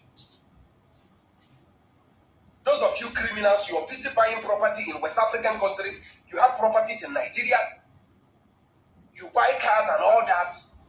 You live the best of your life at the detriment of people's blood, at the detriment of the life of people. You take money from government and you enrich yourselves. You take money from the system, you say you claim you're fighting. And you tell me you're actually fighting the system. Imagine. And you expect people like us to believe you. Some of you will come on air, you mention people's name, you call their village, everything that has to do with them, their pet's name, their surname and all that. At the end of the day, by tomorrow, they are either found dead or found missing. And that was done by the state. The same state you say you're fighting. Are you actually fighting with the state or you're working with the state? Which one? You need to let us know. Because you just can't deceive people like us that you're actually fighting for the state. Meanwhile, you're actually reaping or gaining from the state. And you have the temerity to come on social media to insult Nnamdi Kanu. You are mad. You are mad. We don't send your papa. You are mad. You are very stupid. I'm telling you. Most of you will come, oh, I'm Igbo, I'm Ungu, I'm this, I'm proud, I'm bold, I'm this, I'm fearless.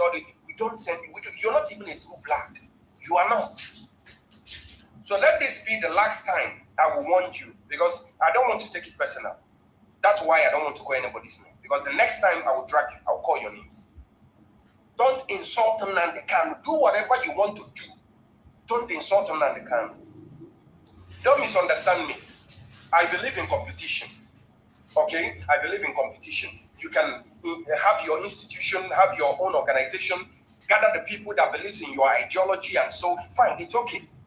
Once people follow you, because Nnamdi Kanu, people have to follow him because of his life, his commitment, his integrity, his sincerity, his contentment, everything. His life was a mirror for people. That was why you find out that people followed him.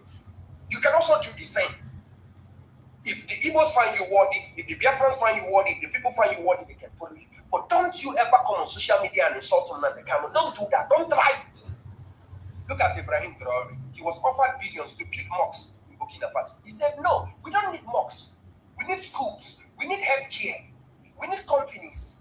We need good life. We need houses for our citizens. We need electricity. We need the good things they enjoy over there. That is what we need. He understood that that money is a trap.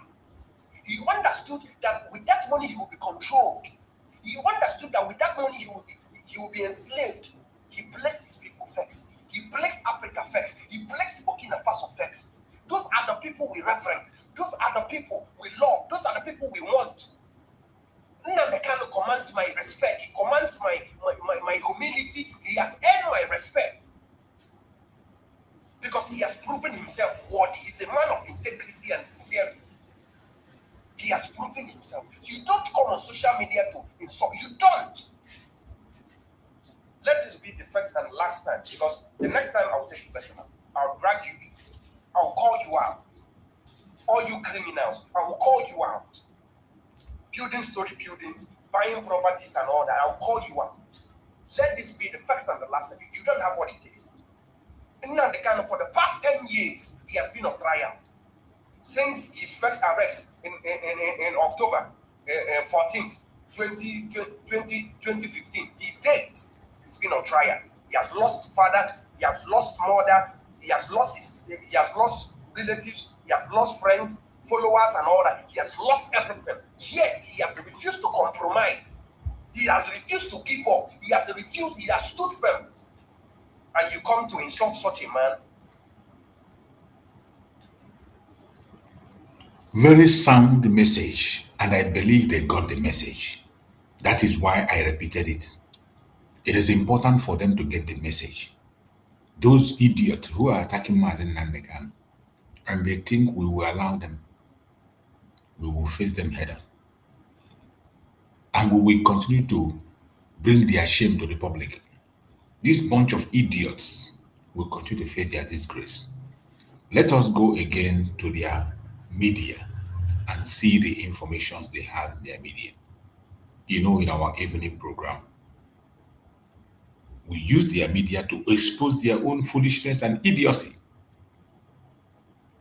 Let's see. Actionable intelligence, and in some instances even participate in eliminating high-profile terrorist targets. Yet Nigeria's response too often appears hesitant, inconsistent, or altogether absent.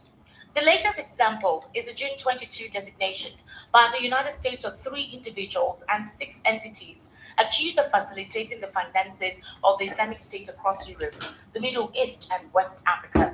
One of the 3 suspects is a Nigerian, allegedly operating from Nigeria through 3 bureau de change linked to the movement of ISIS funds. Now the question is this: what next? This is not the first time a foreign government has publicly exposed Nigerians allegedly involved in financing terrorism. On September 14, 2021, the United Arab Emirates published a list of 38 individuals and 15 entities designated as supporters or financiers of terrorism. 6 Nigerians featured prominently on that list. They have already been investigated, prosecuted, convicted, and imprisoned in the United Arab Emirates. Yet, until former President Muhammadu Buhari left office in May 2023, there was no visible effort by his administration to seek their repatriation for prosecution under Nigerian law or to use their convictions to dismantle any domestic support networks they may have operated. That was indeed a missed opportunity. The same pattern is evident on the battlefield. Until the reported midday killing of Abu Bilal al-Minuki and several of his lieutenants in Borno, with acknowledged American involvement, the alleged second-in-command of ISIS globally was reportedly operating in Nigeria despite repeated official claims that he had already been eliminated.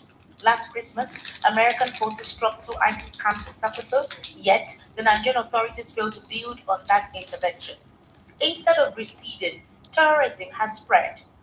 Armed groups continue to terrorize communities across the northwest, devastate villages in the north central, and increasingly threaten the southwest. The U.S. withdrew some of its troops from Nigeria last week.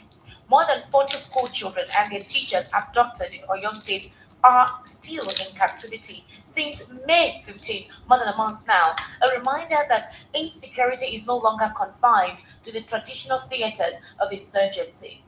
Against that background, the latest U.S. terror list should trigger immediate action. The Nigerian, identified by the U.S., reportedly has a known address and allegedly operates 3 BDCs, 1 in Kanu, 2 in Lagos. At this point, the Nigerian intelligence and law enforcement agencies need to swiftly investigate, interrogate, and, where justified, prosecute these suspects. Yet we heard they went to the house and that the house has not been habitable for almost 2 years. That's what the intelligence are telling us ever since that address was released.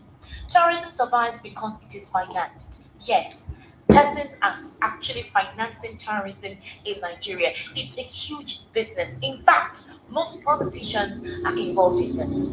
Fighters require weapons, fuel, communications equipment, and transport. Money moves through informal channels, commercial banks, and cross-border transactions. Almost 3 generals and colonels have died since 2023 till now, something that had never been known for. Illegal mining has also become a major source of revenue for armed groups across parts of Nigeria. A serious counter-terrorism strategy needs to actually be done now. These obviously led to the Minister of Defense, General Christopher Musa, saying, "Do not use the opportunity to claim that you have not been given an order.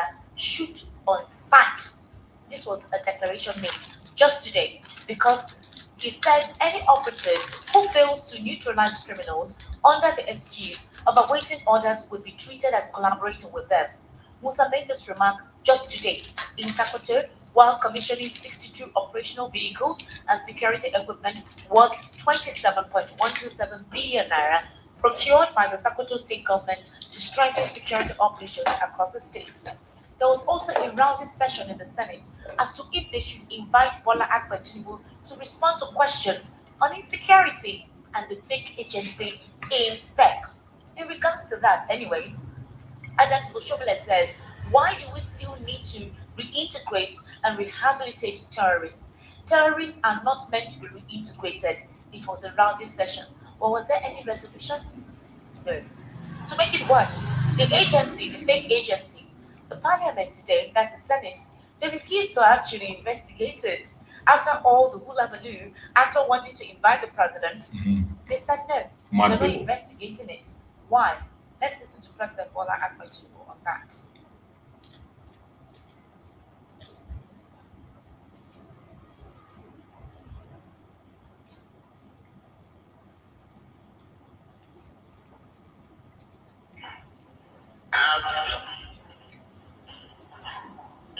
Absolute confidence on the integrity of my chief of staff.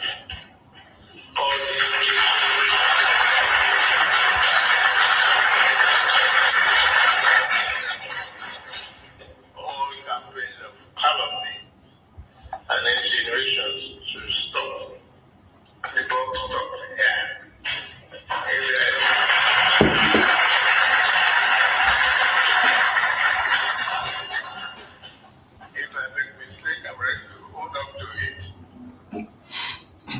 Well, that was the president. Maybe I should take that again so that that's what he said. Absolute confidence on the integrity of my chief of staff. All the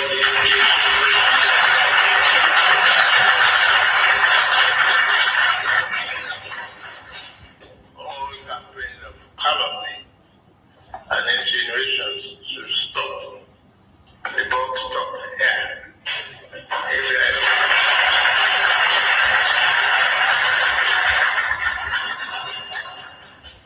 If I make mistake, I'm ready to own up to it. Well, the president says if he made any mistake, he's ready to own up to it. But all campaign of calumny should stop. He still has very good trust on Femi Gbajabiamila, his chief of staff. The buck stops on his table.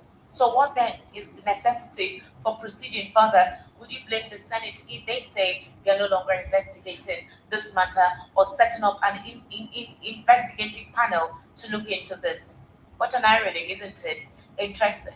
And then obviously, more budgets, more fake agencies has been exposed. This time around, it's not just now. It's been on for quite a while. These are the means through which they channel money. Ladies and gentlemen, Peter Obi has called out to say his life is in danger.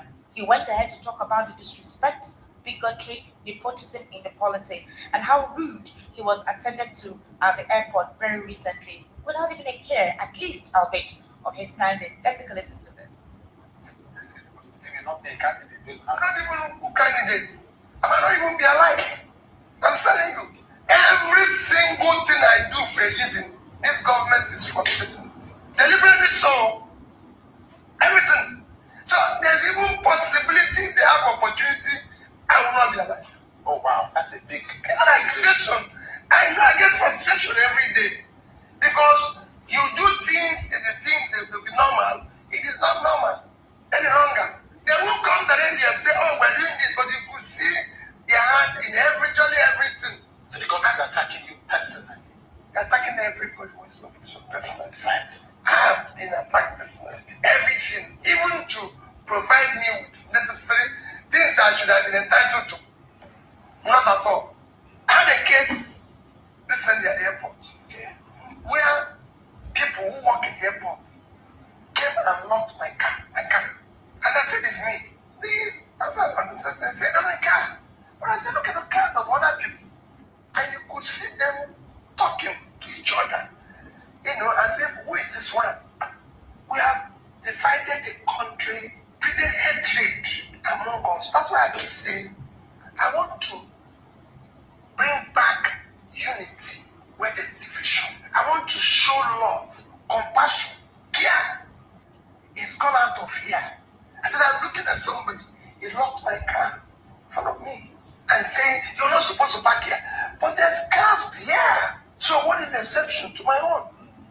Should the NRC people I know at the airport, they will not greet me. Because they are fearing that if they greet me, they become targets of the government. Thank you. And other people send me invitation and say, my son, my daughter is wedding, but please don't come. Yes. Wow. Isn't that interesting? My son, my daughter is getting married, but please don't come. Or he goes to the airport and persons are free to meet with him. When did it get this bad in our politics? I remember in 2023, Atiku Abubakar and President Bola Ahmed Tinubu, at the time he was not yet a president, he was a contestant, met at the airport. These are opponents. Atiku was in PDP then, Tinubu of the APC. They shook hands together and they greeted. So when did it get this bad? There's a general mobilization of hatred in the polity. Agreed hatred, it stinks, it smells. It's so bad that it's getting to children. Children were sent for a competition sponsored by an individual, the owner of Educare. His name is Alex Onyam. This guy decided to sponsor these children to Rome for the STEM Olympiad. Now, it's something that anybody who is interested can register for, either a government, a private institution, whatsoever. Now, this man specifically said education is the best way to go and that he's going to focus on the Southeast. But guess what? These children went, and while he was updating on the timeline, he needed to see the conversation that rose. It is bad. It is so bad and appalling. And you know the worst part? You have children who monitor what goes on social media. Talking about teenagers, there is a galvanization, mobilization of hate, dispute, distrust, paranoia, amidst all the challenges that Nigerians are facing. It's so bad as well that in the international community, Nigeria is not respected. Is it in South Africa? Is it even in the UK or is it in the US? Despite how much Nigerians are doing serious exploits in different fields, I'm telling you, go to the UK, go to the US, Germany, anywhere you see Nigerians doing so well, extremely hardworking. In fact, even in the most tight conditions. But guess what? The representation It is the Igbos doing very well, not Nigeria. Igbos doing very well. And that is why they are jealous. Insulting Nigerians and calling us druggy. It is that bad. Ladies and gentlemen, where exactly are we? If a situation like what was exposed with a fake agency of 1.3 billion naira, the president, rather than saying this should be investigated, is saying that he still trusts his chief of staff and that the buck stops on his table. The Senate today, despite the consultation, said they were not going to investigate it. Then where exactly are we? Who takes action for irresponsibility? No punitive measures? What are we doing? Why must every political cycle be riddled with hate and division in Nigeria? From time immemorial, it has always been a tactic. Are we moving forward or we are retrogressing? Mr. Elvis Elimehele is my guest this evening. Good evening, sir. How are you? Welcome.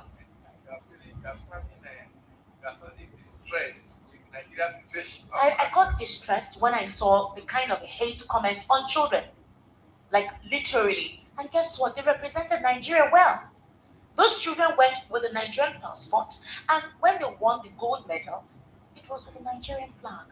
3 boys and some ladies, they got gold in the mathematics and science STEM Olympiad, represented different institutions. Another one too, I think another secondary school as well, sponsored their children for another Olympiad. This one is on languages, linguistics, and something. And those children came back with gold. Children of different ethnic groups, children of different capacities. And instead of that to be celebrated, they were looking at what region is the best, different whatever. And I was worried, like, what is this? Are you not meant to encourage these children for doing so with the dilapidated educational structure that Nigerians currently have? Probably those children are hearing from their parents. And they also listen to news. These children, or the people who are actually commenting against the effort of certain individuals to improve conditions educationally for our kids. They see the way the government, using divide and rule to push the nation. So this is where the problem is becoming. Mr. Elvis, this is bad. Do you know? Do you know some people who were arrested in this? What do you call this? This vehicle they used to put car. That car used to put some people who deterred or something. Yes, Black Maria. Black Maria. Do you know? Did you see that video? I've not seen it. They were shouting on your mandate inside that. Yeah, maybe when they sing that, they'll release them. What will you not see? This is 2027 knocking at the door. 2027 general election. So you are going to see more. You're going to see more things, Esther. Don't be distressed. That's the nation we find ourselves. What do we tell Nigerians? Nigerians already know where we are going. Nigerians are already out there. So it's just for us to begin to believe that we'll be able to manage and see how we can salvage the situation. And we have to look at how we can salvage it. It's still salvageable, especially when we get it right in the coming. Are you sure? Yes, if we get it right in the coming 2027 general election, this nation is surmountable. This situation, these challenges are surmountable. But if we miss it, I doubt where we'll have Nigeria. But did you hear what Peter Obi said? Yeah, I heard it. At least in our former, the show I had before now, we also talked about it. There were cars. He parked his own car. They locked it. Meanwhile, there were other cars, and he was talking to them. Well, there are other cars, and he says the gates were just communicating like he was non-existent. Yeah, it's not the aid that are communicating. No, what I mean the aid, the airport officials. Yes, those are not even communicating. It's just like the voice of Jacob and the hand of his son. There's an Oga at the top who has given them instruction on what to do. And that Oga that is giving them instruction also had instruction from That's the situation. Those A's naturally, don't you know, staff naturally would have loved Obi. Because what Obi is clamoring for is to make this nation work for everybody. They would have loved it. But if the order is coming from their superior boss and they don't have another job, if they lose that job, do you understand what I'm saying? It's a chain of events. And that's what we are saying. We have to find a way to curb this. If we don't curb it, it becomes endemic. We're talking about the children now. So, which means our own generation have been polluted before now. The generation after us now, our children's generation, is going to also. Don't you see what you write on X all the time? Has it not become ethnicity and religion, right? In Twitter, and these are Gen Zs who have also copied from their father and their mother, copied from their parents, and because their parents, so many of them, their parents have become psycho fans. They are looking for what to eat. That's the same way that happened to those ones that are singing on your mandate inside in Black Maria, because they are just trying to something. That's the level that they pushed us to. That by the time you get to this level, we will not be talking of survivor. When you are talking of survivor, you don't remember to accuse them for whatever they are doing. This man set up a project. We're talking about the dwindling educational system. I remember during the JAM situation where there was a glitch and students started reaching out to him that there's something wrong with the systems. And a lot of them who feel they used to do well, right, were surprised at the outcome of the JAM results. I'm sure you could remember during Mr. What's his name? The former JAM registrars, Oloyede or something. Yes, exactly. Now, that period, they didn't believe. They were like, oh, JAM has been able to successfully delete all those magic centers where people pay to whatever. But it got bad because certain regions were affected. The southeast, the south, some parts of the south, and even here in the southwest. A young lady also committed suicide because of that. It was that reason this man raised the alarm, was reaching out to JAM and wondering exactly what was going on. Now, for some persons, they decided to tweak the whole thing by saying some persons, JAM, without even investigating, it came to say that some special centers, that they devised some mechanism to identify special centers, and so no more magic special centers, and that's why the results were like that, especially from some regions. Do you know the meaning of such a statement? You now realize for them to have investigated, and Mr. Oloyede came to apologize that indeed there was a glitch. This man decided to take it upon himself to say, you know what, we need to reverberate and restructure our educational system. We will start encouraging serious drilling of students in several courses: mathematics, further maths, sciences, even civil and government, current affairs. So they're setting up competitions, and he says they're not going to compete locally, they're going to compete globally. Education right now, Nigerians need to be competing with their counterparts across the globe and not just within us. And he started off that project. And obviously it led to these students who have obviously etched their names in gold. I mean, the STEM Olympiad grand finale in Rome, Italy. Obviously it was of pride. Nigerians were actually happy with it. Chindube Onwubiko, Don Alele Munachimso, and Oyedikachi Ekejurum, they emerged among the world's brightest in mathematics and science at the competition, which brought together outstanding young minds from more than 150 countries. This obviously has led to many students enrolling in that educare and in different institutions. They want to partake in this competition. In fact, there are fears that the students will be too much now, that these competitions will start cutting off. Nigerians actually earned their name in gold. Another school for this same Olympiad, I think German Olympiad for linguistics, they sent 16 students, and our students came out fantastically well. Now, it was not just this particular Olympiad, it gained attention because Alex was tweeting and updating. There was another Olympiad as well that children from the Southeast also did exceptionally well. And even from the Southwest too, 16 of those students from the Southwest in one of the private schools went and they did well. Why wasn't these children encouraged and congratulated? Instead, there was a competition and they were throwing hate. Do you know the worst part? These children have access to social media to see all of this. So adults went on X, open spaces, making derogatory comments rather than encouraging. Where are we? Is this not beyond politics? Beyond politics. You see, those adults have already spoiled their own generation, and they're not transferring it to the next generation. That's where the biggest problem is. These same adults that we're talking about that are now cycle fans, that collect money to vote, that even encourage this corruption and rigging. they go to snatch ballot boxes. They don't even want it to end at their own generation, and they are not transferring. That's where the nation should be afraid of. If now that these other generations have collapsed, the next generation collapsed, who have any nation any longer, then you now begin to ask, where is the National Orientation Agency? Big question. I was going to come to that. National Orientation Do you know that the National Orientation Agency is now under the Ministry of Information? Yeah. Do you know about 9-point-something billion naira was designated to the National Orientation Agency for something like this? Where did you go moribund? National Orientation Agency have refused to do their job. We saw Nilu Isa, the new DG, yes, came up with some campaign, in some media houses that where is the campaign? Abruptly that stops. You need to do more of this, especially when we are talking of this, election year we are into now. Nigeria need to first of all have a nation called Nigeria before the politician can begin to think of the positions they want to occupy. If they kill this nation, you can only be a head in your home if you survive it. Those Nigerians that are in IDP camp, do they have hopes any longer?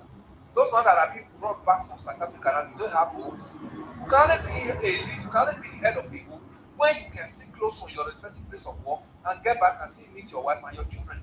For those that are now scattered in IDP camp, carrying their boxes from South Africa and coming back to Nigeria, they don't have any business, they don't have anywhere to start from. They don't have a home any longer. So this is what politicians should know at all times. That first of all, let the unity of this nation be entrenched. Before you now begin to talk of whether you are to vie for any position. If there is no Nigeria, you can't vie for any position. Very true. So at this point, what are we doing? We have to tell them that the nation belongs to us. Esther, I know most of the time you don't always agree with me on this. Protest and reminding politicians what we need and what belongs to us must not stop, because it is a constitutional guarantee in democracy. We must, that's the only language Nigerian government wants to hear. At all times, let us begin to remind Nigerian government what we deserve from them. Through protest, they will come and shoot tear gas. They will definitely shoot tear gas. That must not deter us. We face bullets, and there are even more than tear gas. My question is, if the National Orientation Agency was given a budget allocation of 98 billion naira for sensitization, for harmonization, literally for national cohesion, why are we not having that take place? It depends on who is involved. Because they're meant to communicate government policies. Yeah, they're meant to educate the public. They're meant to promote national values, foster unity among citizens. But they're derailing that responsibility. They've derailed over the years. And here now we are reminding them of their responsibilities. So I remember when I was little, I see adverts during election times how they encourage Nigerians to go get their PVCs or their voters card at a time. They come with different languages, sometimes English, Pidgin, Igbo, Hausa, Yoruba. You will hear it ringing across several radio stations. In fact, sometimes they do it in a dramatic way. You know that we used to have radio dramas. Obviously, these are the Federal Radio Corporation of Nigeria introduced radio dramas, and it was very effective to educate. It was educating people. At the time, it was not everyone that had access to television, so radio was a major means for entertainment, and radio dramas was one through which the drama there was quite educated. So you had these jingles, perforating our airwaves at the time. By this time, with the kind of hatred experienced in the polity, you will see jingles from the National Orientation Agency across radio stations and television stations, emphatically running and talking about Nigerians to please in one mind, all right? Make sure they get their PVCs, know that their neighbors are not their enemies, and they have the right to choose whom they prefer. The collective responsibility of all Nigerians is to have a good Nigeria. To tell you how bad it is, currently as we're streaming on YouTube, I also have another dilapidated mind, a psychologically confused person, a mentally padlocked, will I call them slave to the current quagmire we're facing. Saying, oh, Madam Esther, you could explain tire or whatever, take water, your mouth is like typewriter or whatever. Look at the kind of twisted psychological mindset of certain persons that benignly do not see anything beyond a sense of myopism. The primitive and barbaric state of the mindset of some individuals who have become psychological, emotional, and mental slaves to an idea that is not even reminiscent or reflective of their future. So would we say that we have individuals who have deliberately decided to remain slaves, even to the glaring reality in their faces? They remain slaves because once we remain slaves, the people who made them slaves are people that they are celebrating today, Esther. If they want to get out of it, we have to know what to do. You see, because of the psychopathy has transcend all the facets of the economy. Now, if you don't belong to them, you will not be able to eat, you will not be able to, pay your bill. Look at what Obi is saying here, that his business are not being affected. So you see, everybody now dance to their tune. No matter how big you are, if the government want to clamp down, they start by stiffening up your business. But when they cripple your business, what else is left? Then you now be cap in hand and be begging them. So this is the reason why we must not allow violence and greed to enter this democracy. But because one person wants to remain here and want to, begin to perpetrate his own ideas from every Nigerian, whether you like it or not, you see some of these things and try it now become like it's not like a national thing. It's not national. Democracy is all about choice. If you are not the person that the people want, let the people pick their choice. When we were growing up, I still remember to hear FEDECO, you call it FEDECO there, this INEC, Federal Electoral Commission, FEDECO, in 1979 to 1980. They say, exercise your right by voting. They continue to play that jingle, radio, the same radio, exercise your right by voting. They let people know that you have to vote to change the government and make it the government that will stood the bidding of the people. But today, that's no longer the issue. If the society right now has been hijacked, you get to polling booth, people now begin to tell you leave the queue because they know you are not going to vote for their godfather. So, and if you say no, this is my right, they now clamp down on you. Did you not see it in 2023?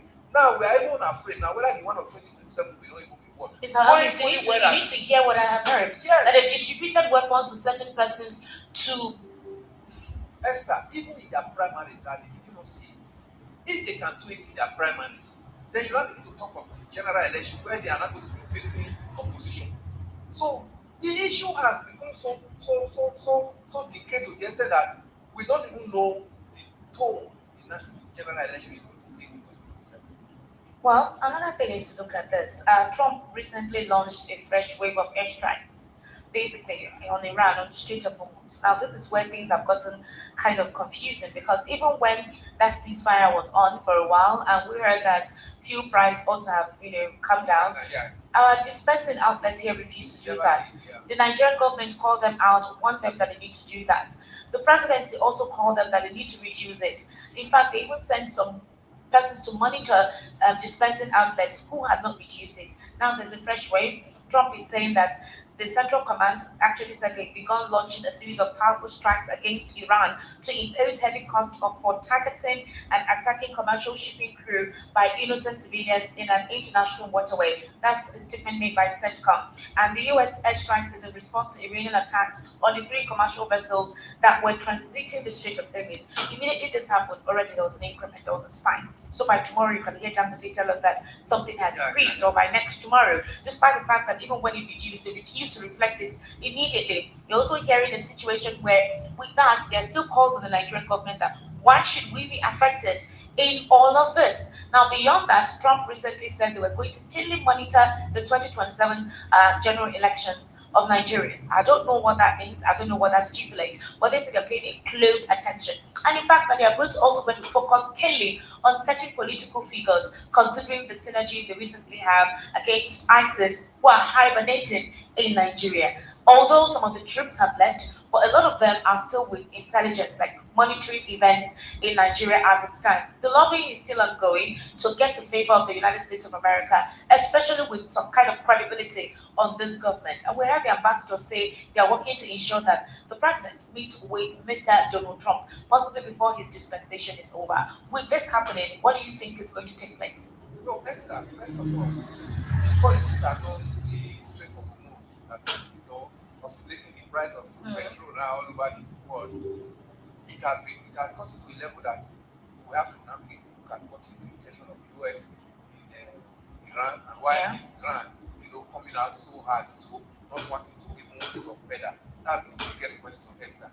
You see, back to where we are here in Nigeria, even when it was the price got reduced, the the barrel of crude oil got down to as low as $68 per barrel to $70. Yeah. Between last week and yesterday or thereabout. Did it ever affected us in Nigeria? You know, from $140 per barrel to $100 per barrel down to 68 to 70. We never saw the changes. Our filling station, petrol station dealer refused to reduce the price. Today, we now go to hold meeting with Nnamdi for Nigeria to begin to talk of how to reduce fuel price. Because first of all, the country failed. Yeah. When they don't have the refinery on their own, they don't have anything to rely on. You can't do something or nothing. They don't have any refineries. It's okay. Even in the private sector, which we know ordinarily they are out to make profit. Yeah. It is not a charitable organization. Even if they refuse to, drop their own, we have our own filling stations. Let the citizens of this country enjoy the prevailing price in the international market, and after the price has dropped. Unfortunately, we don't have refinery to cater for that. So we now got ourselves stuck, and now we hold meeting with the private citizen on how to reduce the fuel pump price. Then fast forward to where we are talking about, you start talking about US monitoring Nigeria election. Forget about it, Esther. This is an internal matter. I don't see them doing much. What you see why all this strike, you see US is coming into Nigeria to strike. US is using to defend themselves. US always like to carry their defense. You know, they said the best piece of defense is to attack first. Mm-hmm. Is to want to go and attack any area they feel that there will be trouble from that region, to their own country. That's why you see US is policing the whole world. If we allow these terrorists to have so much power in this country, they might from here organize and attack us one day. And again, even if they don't come to US directly, they'll attack their citizens. Their citizens are everywhere. That's why you see the US now move around the whole world. So if anybody is believing that US is going to, intervene in Nigeria general election, it's a lie. But US will assist Nigeria generally to bring down the names of those who are sponsors, number one, which they believe that Nigeria government should be able to have the willpower to try and sentence as expected. But unfortunately, even the names that have come so far, how many of them have we seen that have been tried and we are heard that it's in detention? That's the political failure, political willpower Nigerian government don't have. Because these are even part of people who dine and wine with the corridors of government. These are people, even as 2027 general election is coming out, these are some of the persons that are going to be sponsors of the government in power and say, okay, we want because it benefits them. Yeah. So if we are relying on US to solve our problem, it will not work. We can only rely on them. Okay, now that they are still around, they still help us to gather intel, even though some of them have left, but I think some of them are still alive to assist to gather. That's the best we can get from them. They cannot come and stamp their feet on their boot on ground and now begin to fight for Nigeria. They will never do that. That is the responsibility of the Nigerian government. If they give at least, if Nigerian government is able to actually have the willpower to say, okay, these persons that we have sponsors, let us now begin to pick them up and try them. If these boys in the bush don't have these arms and ammunition, they don't have all this food coming to them and everything that they enjoy, Esther, they will be frustrated. A hungry man will come out. They will come out. You see that every bullet you shoot and there is no replacement, Esther, is depleting. And once it's depleting, they are gradually getting closer to surrendering. And AK-47, if you hold it without bullets in it and ammunition inside it, it's like a walking stick. Well, you heard what Alimodi Sharif said, and it was quite ironical for the statement he made, considering that he is accused of being a major financier of Boko Haram. And he's still an APC chairman at this point in time. I'm actually still quite surprised. We'll take a very short break, ladies and gentlemen. When we return, we'll hear a senior advocate of Nigeria, Mr. Femi Falana, telling us precisely who Alimodi Sharif is, and he's asking him to defend himself. He called him out and said he is a financier of Boko Haram, and exactly he actually owes Nigerians an explanation. And he says he wants to have an off with him in court if he thinks what he's saying is not the truth. Mr. Femi Falana also made the same statement 11 years ago on a Monitor television program during an interview, when he made all the statements against this man, Mr. Alimodi Sharif. Obviously, he was just appointed as the APC chairman 11 years ago, and Fani Karaji obviously called him out on national television with this same anchor person of Channels Television. 11 years ago, this interview was had, and I was thinking this anchor person would have thrown questions at Mr. Ali Modi Sharif because he was a major interviewer. He interviewed, and he got his background check when he was the one who interviewed. He didn't do enough 11 years ago. Enough research when he was bringing it back. I was expecting that question. I mean, serious questions. When he was talking about, oh, this person does not have food, you don't have food, you not and all that. We know where it's coming from. Boko Haram got festered. In fact, came on board in this station during his administration as governor of Borno State. Yes, and they were part of those like Sharia law. We know when Sharia law was reigning across the northern states, and we know the role he played in Boko Haram we have today that really led to ISWAP and ISIS and all of that. These are breakaway factions of the Boko Haram. So Boko Haram originally started when he was governor of Borno State. Today, if he's not coming out in another toga, interest in another confusing and disappointing form to come and confuse Nigeria, deceive Nigerians that he's not he's not the one that is talking about somebody that will get vote and somebody that will not get vote. Nigerians should remind him that this present insecurity that has been in this nation that we are now fighting today began under his watch as governor of Borno State. It's quite unfortunate that we found ourselves here. But we're going to listen to that after this break. Ladies and gentlemen, this is the Evening Rush right here on Voice of the People, 90.3 FM. We'll be right back shortly.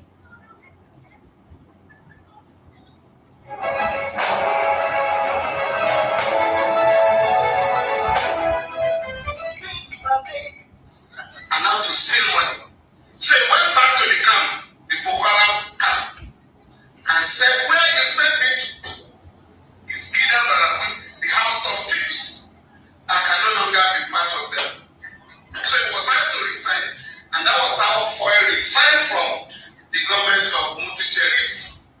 So to say that you don't know them is the greatest lie.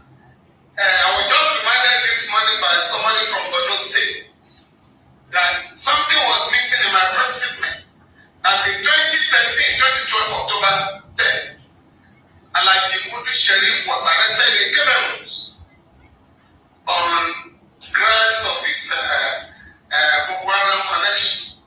But the government here pleaded with the Cameroonian authorities to release him. Because he's a big man here, he cannot be arrested. So when you are looking for the sponsors of Boko Haram, I think we now know where they are. Let's take a listen to in this country. And I think we should stop being scared of speaking the truth and saying it as it is. Now, if I may, I will tell you the basis under which I am saying this. I don't say it based on rumor. I don't say it for fun. And I don't take pleasure in saying it. Because this is somebody I have known for many, many years, since we were both in the NRC in the early 90s. And I have nothing personal against him. But I must tell you that if he wants to convince the world that he has nothing to do with Boko Haram, then let him explain his relationship with Muhammad Yusuf, the man who started Boko Haram and who was murdered in mysterious circumstances by the police. Let him tell us how it was or who it was that he was using as his local thugs whilst he was governor of Borno State, two-time governor, who his local thugs were, who led those local thugs, and let him tell us that it wasn't Muhammad Yusuf that actually led them and that he wasn't funding and organizing them. Let him tell us who asked Yaradua to send in the soldiers and kill as many people as possible of the Boko Haram group simply because he was tired of them and he was fed up with giving them money. Let him tell us how it is that he appointed as Commissioner for Religious Affairs an individual by the name of Buju Foy or something like that. And this man was the person that was giving those boys money and keeping them happy. And let him finally tell us under what circumstances Buju Foy was killed after the investigations began, and the likelihood is that he would have given evidence as to the fact that he had been used to fund and support these boys whilst they were operating at the local level. Now, at this time, they were operating at the local level. What happened was there was a big fallout, as there always is between gangsters and people like that. If you watch the film The Godfather. All right, well, let me answer the latter part of the question. This is common knowledge. What I'm saying is common knowledge. And it was not appropriate for me to voice such things out up until the time that I felt it was appropriate, because you are telling me that this man is now our party national chairman. We need to have a sensible, serious person to run the affairs of our party. And honestly, I couldn't care who it was. But one thing I will not do is associate myself with the political party that has a man with such antecedents behind it. So that's the first aspect. Now, the second aspect is this. I am asserting, and I'm saying it again, that the way Boko Haram started, he had a hand in it at the local level.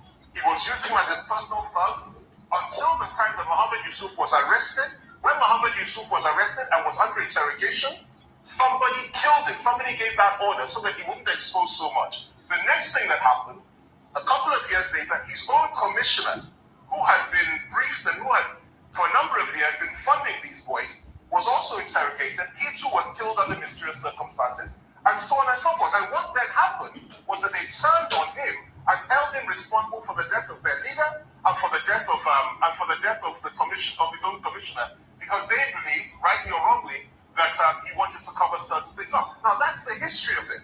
I have a very good friend who is now a governor in Kanu. He told me something a number of years ago.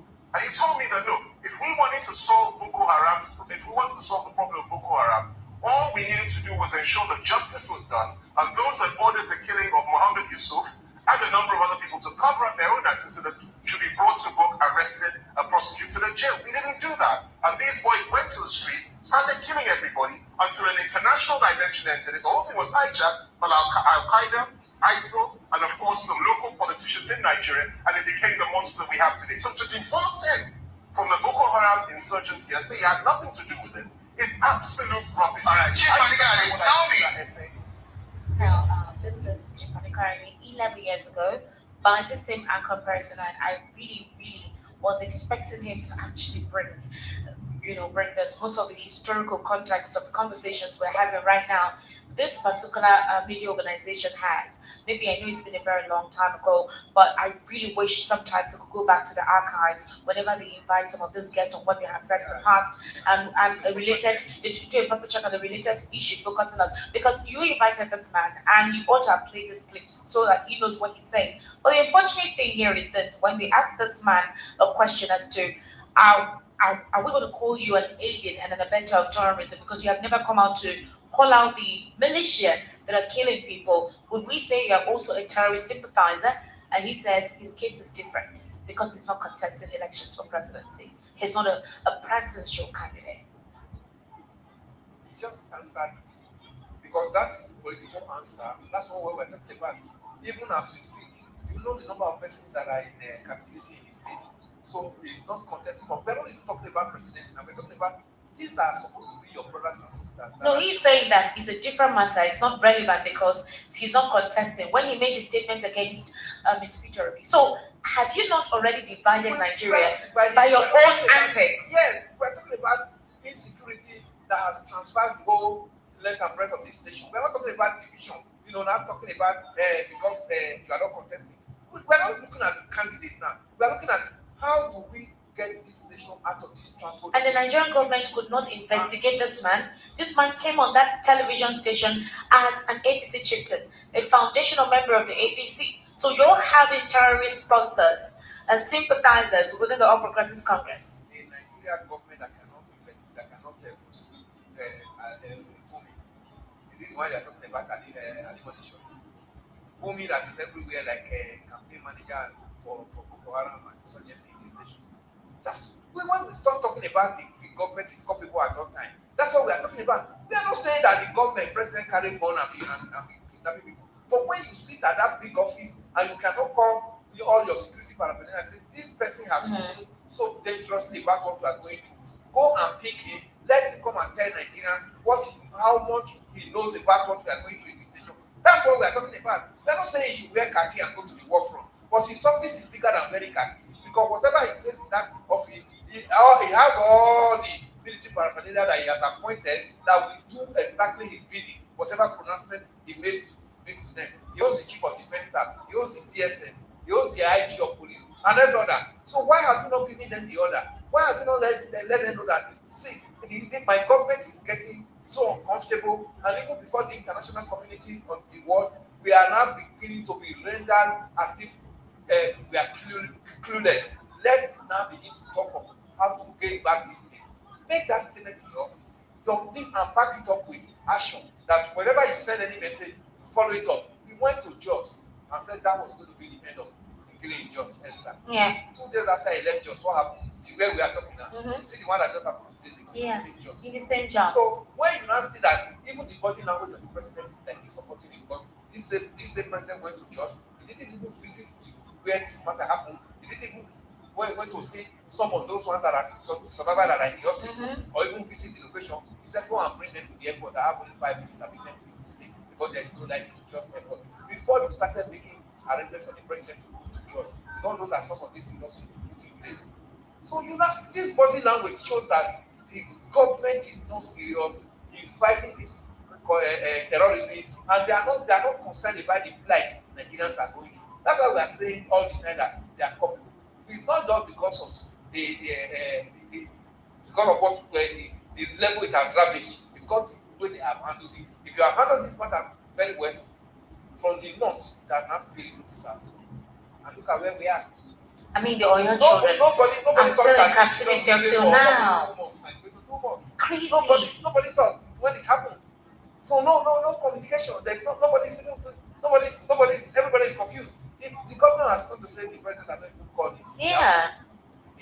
The governor is saying that the president hadn't called, and there are talks that it's politically inclined because of subsequent. Even in Osun State, Adeleke is complaining that for almost 18 months, he's not been given, is it 8 months?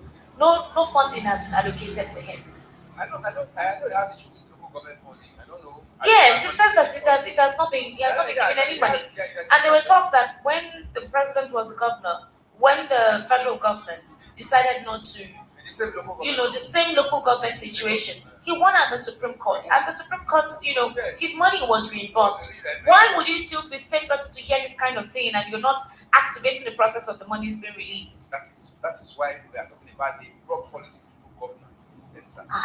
Remember that if this money is released, it's going to ameliorate the life of the citizens of that state. But that should be the concern now, because you were once a victim of something, and now you're becoming the same thing you fought against.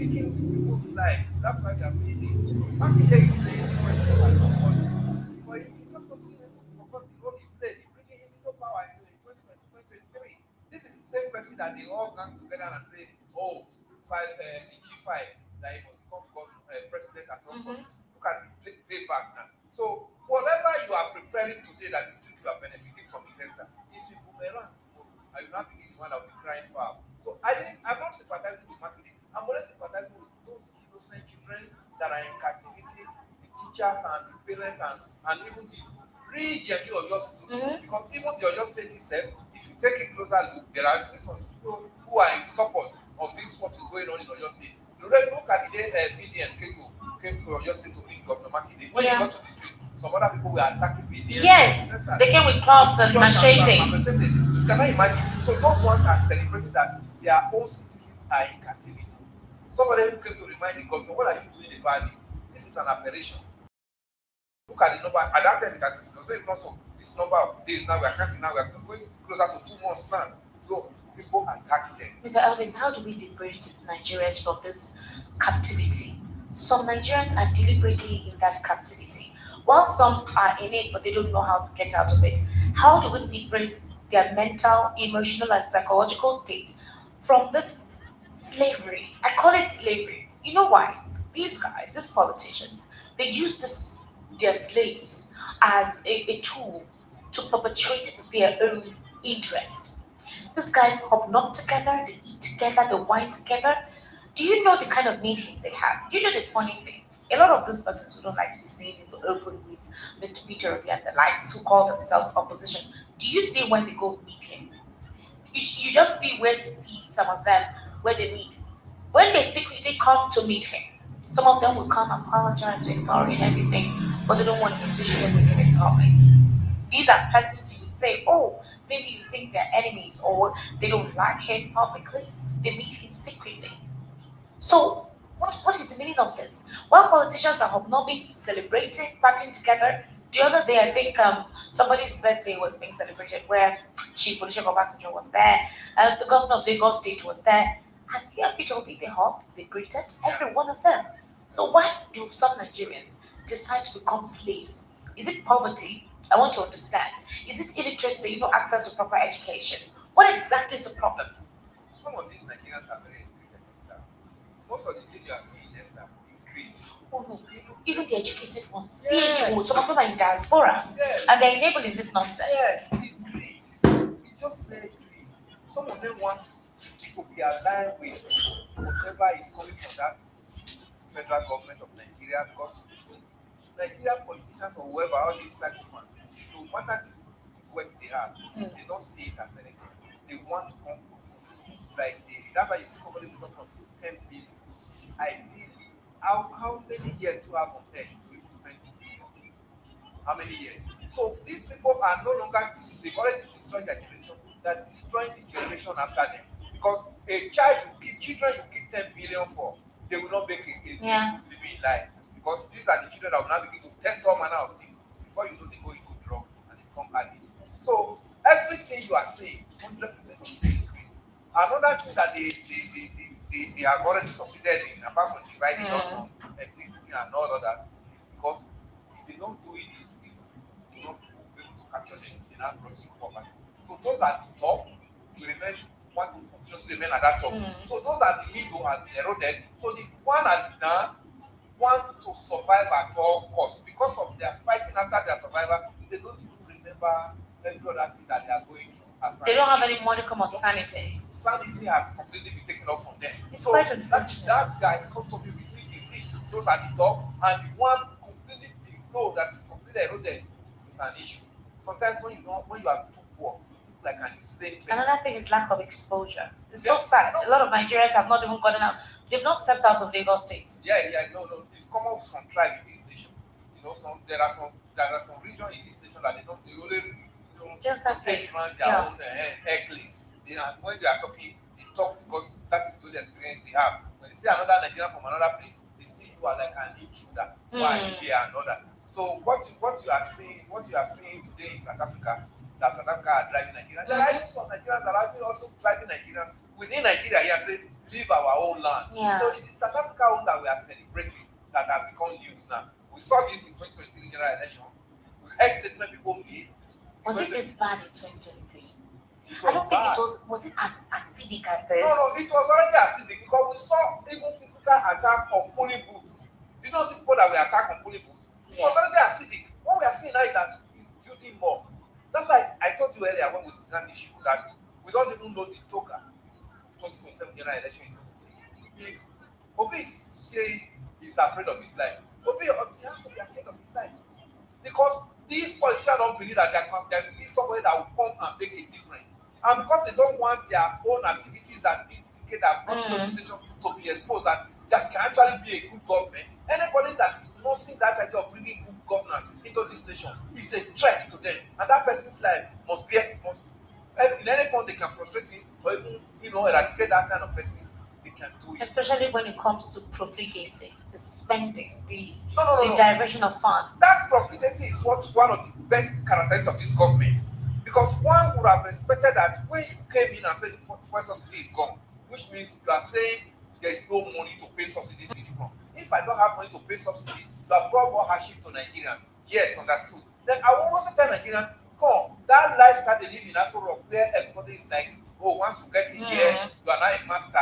I will not live that same life. I will not live that life. I want to be at the same level with you because I know the hardship the removal of fuel subsidy is going to bring on every household in this nation.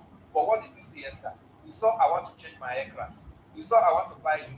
I want to solve the renovation of even the barracks that he never stays and even the vice president's house. We saw all those ones. So when you mean Jordan barracks? Yes. He stays there when he comes to Lagos. That's why he stays.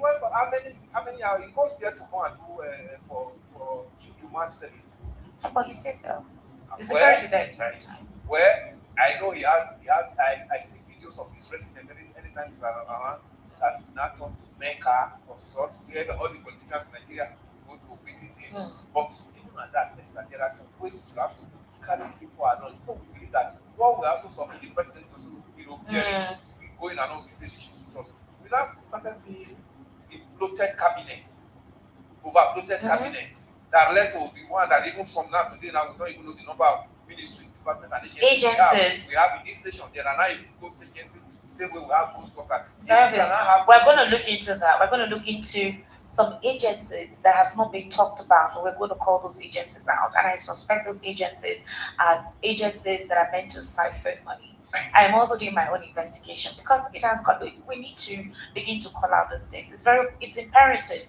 I think this particular situation with the PFI CPC or something, it created, it raised dust, and it really set an adventure of curiosity where we're now looking into all these agencies, their proposals, and what they were meant to do. It's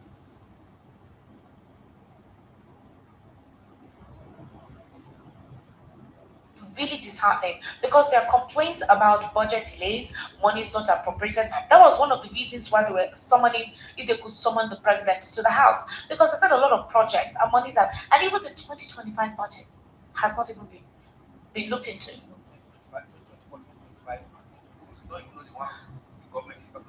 By this time last week, Wednesday, we were talking about this. This story just broke. This fake agency. Yes. Because it's here last week, Wednesday, and we said, okay, the government should bring more searchlight into it so that Nigeria will actually know where the truth is coming from. Since that Wednesday last week till now, has there been today there was a rowdy session in the House over that, and then later they said they would not investigate. Obviously, you heard what the president said about it, but the president said that he's giving ICPC 30 days to give him a report on that. But one of the issues, yes, exactly. And meanwhile, Bayo Onanuga already responded. So it means that first statement of Bayo Onanuga was indeed from the president. If this is what the president is saying now about this matter, Mr. Wunjimi is directing all federal ministries, departments, and agencies to immediately stop processing payments for constituency and zonal intervention projects, unless the Ministry of Special Duties and Intergovernmental Affairs has formally vetted them, because they are urging the House to summon the president to address lawmakers on the delay in implementing the 2025 budget. They have not implemented the 2025 budget, noting that the circular would further hamper the execution of the Appropriation Act. Another senator, Mascot, is raising concerns over the pace of budget execution and the impact of funding delays on government operations. These proposals sparked sharp divisions amongst the lawmakers today. You are now having individuals use their personal funds to develop their community projects already that have been earmarked by the federal government, monies that supposedly said have been allocated to it, but you're having bureaucratic bottlenecks for no explanation, no reason. At this dispensation, at this time. And remember that by next 2 months, September, another budget of 2027 will have been prepared, because budget preparation starts as September.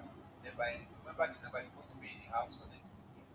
And remember, this year's budget is going to be humongous, because part of the election budget is going to be UTT. Remember, INEC is asking for 860 billion for them to proceed this election. Remember that 1 trillion naira has already been given to INEC. Do you recall that? So you cannot imagine how all these things are being muddled up, and you are telling Nigerians tighten your belt. And we are seeing where all these monies are flying left, right, center into. We are hearing, yesterday that agency is being opened, established for some people to navigate to bring return. Is it not annoying? It's annoying. Mr. Elvis. Well, I think it's in the hands of Nigerians to decide what they want. No, it's Nigerians who, I keep saying it, the politicians will never change. It's only Nigerians that will change towards the politician, so that politicians will not know that Nigerians are no longer friendly with them. That's when these changes can begin to come in. They will never change, because we have already started seeing them graduating from themselves to their children. That's to tell you that as they are living, they are already putting in their children. Do you know how many of their children are already in National Assembly? Yes, now. As we speak. So they will never change. And that to tell Nigerians that even as they make this generation poor, they are also planning to make the next generation, that generation of our children and our grandchildren, to also be poor too. Except we have to tell them enough is enough. We've got into our bus stop where we can no longer tolerate this. That's when we cannot begin to see change. If you are waiting for position to change, we are wasting time. All right, Mr. Elvis. Finally, before we open the phone lines, Peter Obi is asking the president to go home and rest. He says he's tired. He needs to go home and rest, suggesting that the president is old, he's tired, obviously can handle issues, and he needs to go home and rest in 2027. This was obviously the same interview where he made a statement about his life. And he said that Tinubu's administration has sent millions of Nigerians into poverty, and insecurity has increased across the country. He further questioned the basis for Tinubu's second term re-election bid, stressing that failure cannot be renewed. In other words, there is renewed failure. He maintained that he's not desperate for power, but wants Nigeria to work. Adding that some Nigerians who were doing well in business when Tinubu assumed power in 2023 have now resorted to selling kuli kuli. My colleague here, I'm frying like my colleague here works in the TV. He used to work in construction. Very good. Like they were really having businesses. Brother traveled to the US. He was here managing the business. When the president came on board in 2023, business closed off. Guy now remember that I used to do broadcasting. So let me go back to that. Because the juicy contract we have in this nation today that running to trillions in the hand of one person. A more bad girl. And that's the family business of the president. So where do you now put all that? Even the big construction company we ever had in this nation before now, they're not even getting the contracts. So now all the super highways, all the super bridges and all others is now in the hand of the family's business, president's family business, high tech. And there are serious scammers all over the place now. Yes. Hoodwinking people and collecting their money. I'm going to be bringing somebody here on Friday who is going to give us our own experience. She reached out to me yesterday. We need to start calling out all these people. We will do our best. Please, if you're watching us right now on YouTube at VOP 903 FM, we need contract to Mr. Elvis. How do we create an agency so we can see who can reach to help us put it in effect? But you know the name of the person that we mentioned, and that's that created this one, that assisted to create Mr. Elvis, you don't reach out to the person. No, Mr. Elvis, now you know say you get contact. Not the contact. This one, I do a beautiful girl. No, we need to present a credible proposal. You know how many of my proposals that are in the streets that are not being attended to? No, let's try so one very good let's one. Look at it that when they see a beautiful face like you, say, whether the proposal fly or not, this face, come, what do you need? Mr. Elvis, beautiful face. The injury where person go through. I don't get power.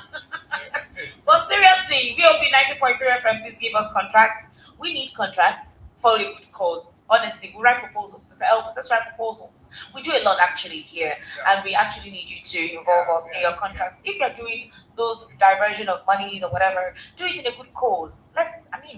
We can help people get jobs. We can help people who are ill. We can visit homes, enable Nigerians in any capacity. So we need that contract. We need it for real. We're open to business. Do you understand? In as much as for our efforts to get our own costs, because people are hungry. We need money.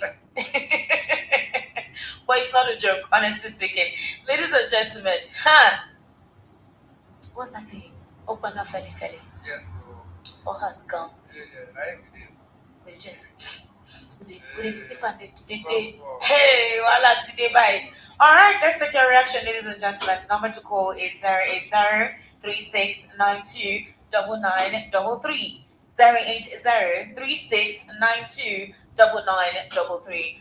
The WhatsApp number is 0817-1756-338. 0817-1756-338. That's the WhatsApp number to send your messages to. Okay, we have our first caller on WhatsApp. Hello, sir. Good evening. How are you? Hello, good evening. Welcome. How are you doing? I'm fine. That's the one you want. Ola Obimo. Is this Ola? Yeah. Welcome. How was the day? Fine. But the weather is really cool. The weather is good. Don't complain, oh. We need it. Yeah, thank you. All right, please go ahead. My favorite analyst. You.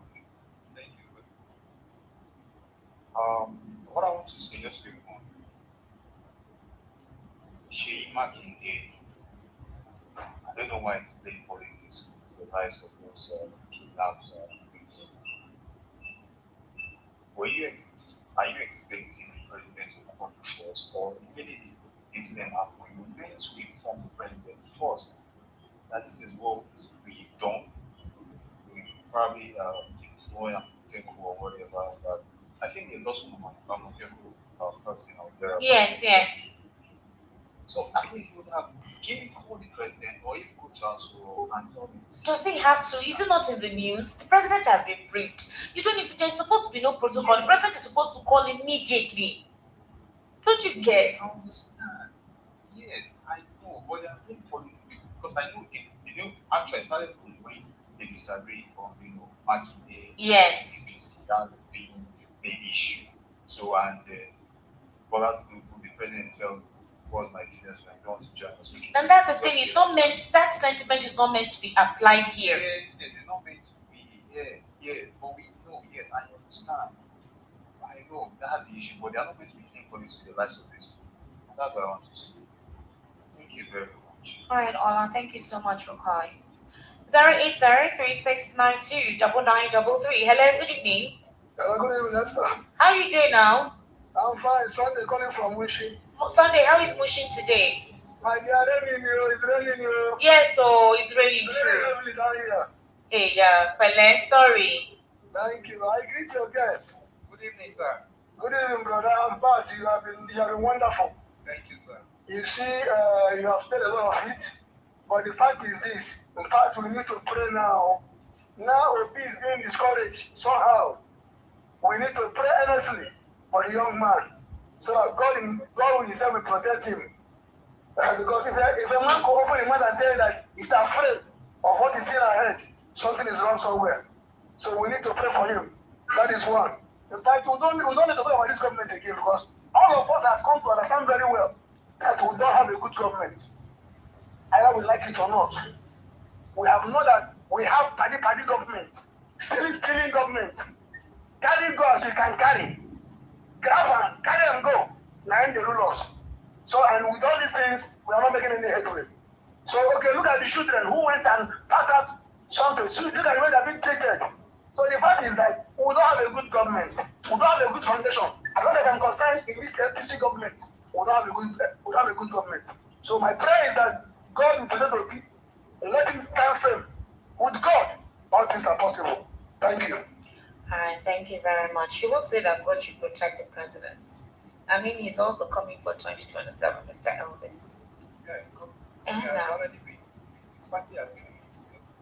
But it's left for Nigerians to actually see whether they are going to vote. And I was telling him that he did not pray for the president.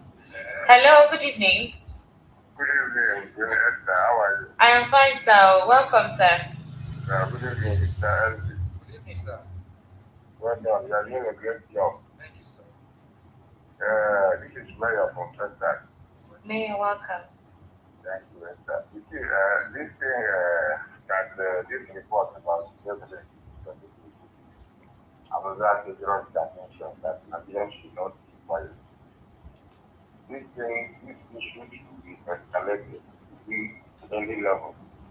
Because the people is going now, which means only this man has been suffering in time, which some people know anyway, about the investigation, and all that. And it is not when we were attacking India and all that. We have been hearing reports. But it's not, this is not an OB fight for Nigerians. It will be by the grace of God, upon God's grace upon his life, can live for 100 years and still be comfortable because of what God has blessed him. This fight is not for Nigerians to wake up by any means possible and fight to make sure that we take this APC government out of it. Because if they stay a minute or an hour longer, that is put themselves. Well, we don't know what the outcome will be like. I'm very, very sure that it's not going to be palatable. So we should get our issues, if possible, get our what we call a just everybody arm himself, this is your fight. Let everybody come out and make sure that we stand our foot. Because the worst thing that can happen for the Nigerians is for this government to come back. What we are doing now, it is not about work for people. So this is not a big fight. So let nothing happen to this man and let God guide him. But Nigerians should fight and get out. Because this country is not owned by one man, it's not owned by the president. Nigeria is in the system before all of them came around. Nigeria started long ago and it will not end with their time. That is my thing. People should fight and cover our country. Thank you. All right, thank you very much, Mayor, for calling. 08036929933. Hello, good evening. Yes, I can hear you now. Good evening, sir. How are you? Malik. Malik, Baby.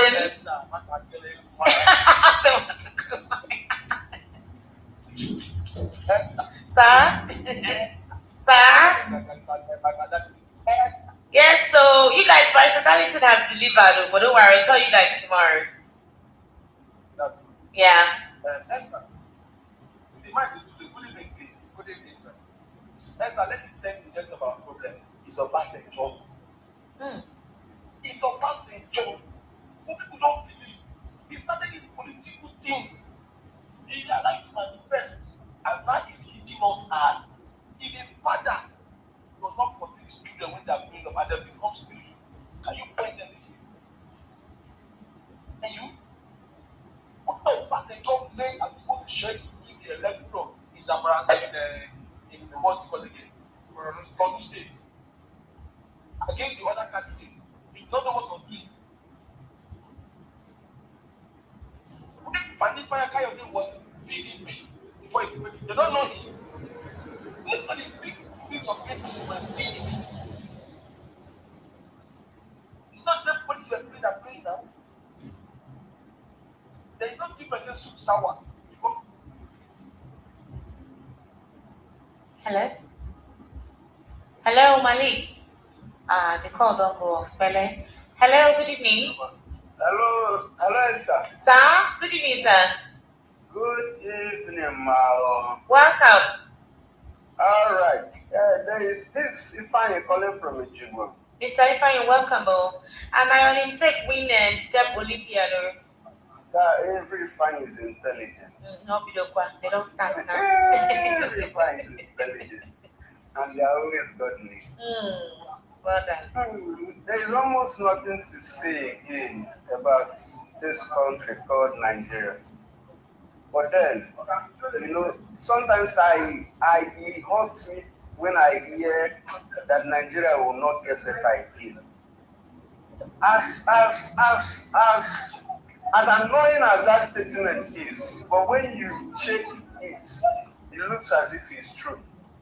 It is only in this country that it looks as the power of the citizens is lost. Right? Are you with me? Yes, I'm with you. It is in this country that you see a NEPA officials and everybody is agitated about them. Look at last month and you are afraid, you are frightened as a citizen. And then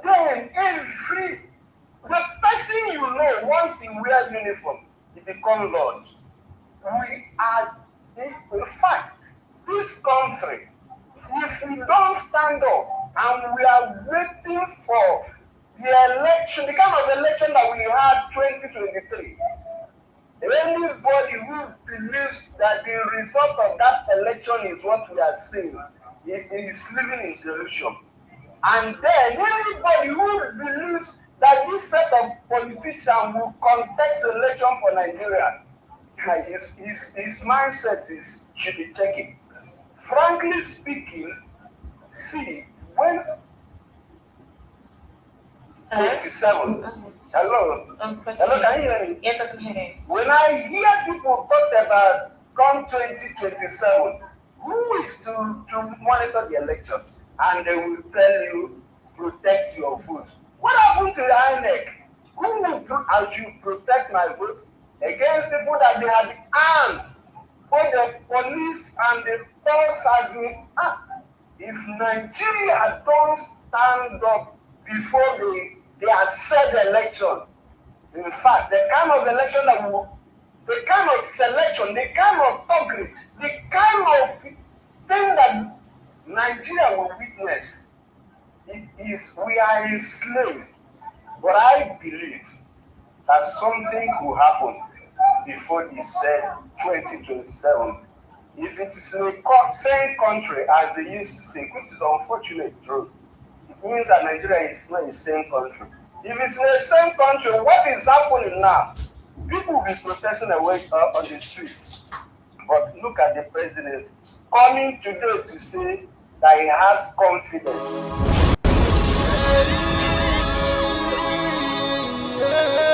This is from Biafra's Got Talent. We are letting Biafrans know the reason why we should remember those who gave their lives for us, those who died, that we may live. You died to end my suffering. You died fighting for my freedom. Your blood is the seed of redemption. You are my inspiration. The deed no wrong for them, military shots at them. 67 to 70, we remember them. 2016, 38 May, memory still lives in our mind till today. Wonder why they refuse to publicize the genocide. The world media turn blind eyes to our plight. It's time to arise, land of the rising sun. Let's rise one more time, let's rise. Yo, we will never forget our fallen heroes. Those who gave their life for us. Onitsha massacre, Ipocha massacre, Aba massacre. We remember you. Alright. Tell them I touched me, oh. Remember when me tell you say I touched me, oh. Yeah, I remember that what I called as a Bruce Mero. But the way you go like a Papa Nuku. But then the way Boniro, me tell you what I look pandi, what pandi Samiro, me tell you what I day. For me the fella, the rest of man, I tell you what I am. Me never give up, me tell them heroes, I want to promise you something today. We must fight together, no retreat and no surrender. We must hold them down till the end of time. The most important thing is that we will restore Biafra.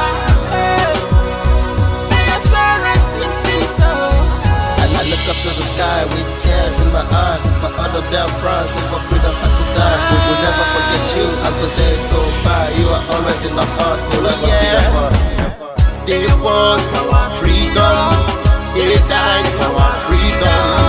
They fought the Nigerian soldiers in the war front without food, without guns, for our freedom, for our life, for our own good, for our children. We love them, our heroes. We want them. My heart bleeds when I saw them slain. Where will I be now if not them? They will remain indelible in my heart forever, forever, forever, and ever, and ever, and ever. We serve in your plantation, and the way you paid us back with your blood is starvation. We bled in our history, that the death of my people is a mystery. No going back to get to a victory. I had a voice now call for vengeance. I never get bombed, I'ma blow like a vengeance. Yo, we will never forget our fallen heroes. Those who gave their life for us. Onitsha massacre, Ipocha massacre, Aba massacre. We remember you. Alright. Where will I be now? If not you, you died at Mali.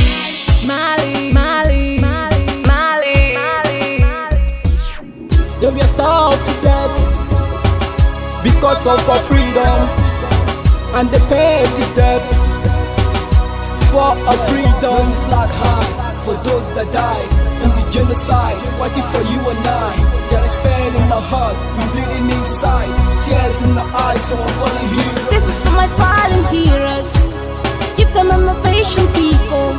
It's like I'm looking at myself in the mirror. Cause to be a cast, I need to be a nurse. If we did not retire, They paid the ultimate price. They died for the freedom of my unborn child. We live for the legacy.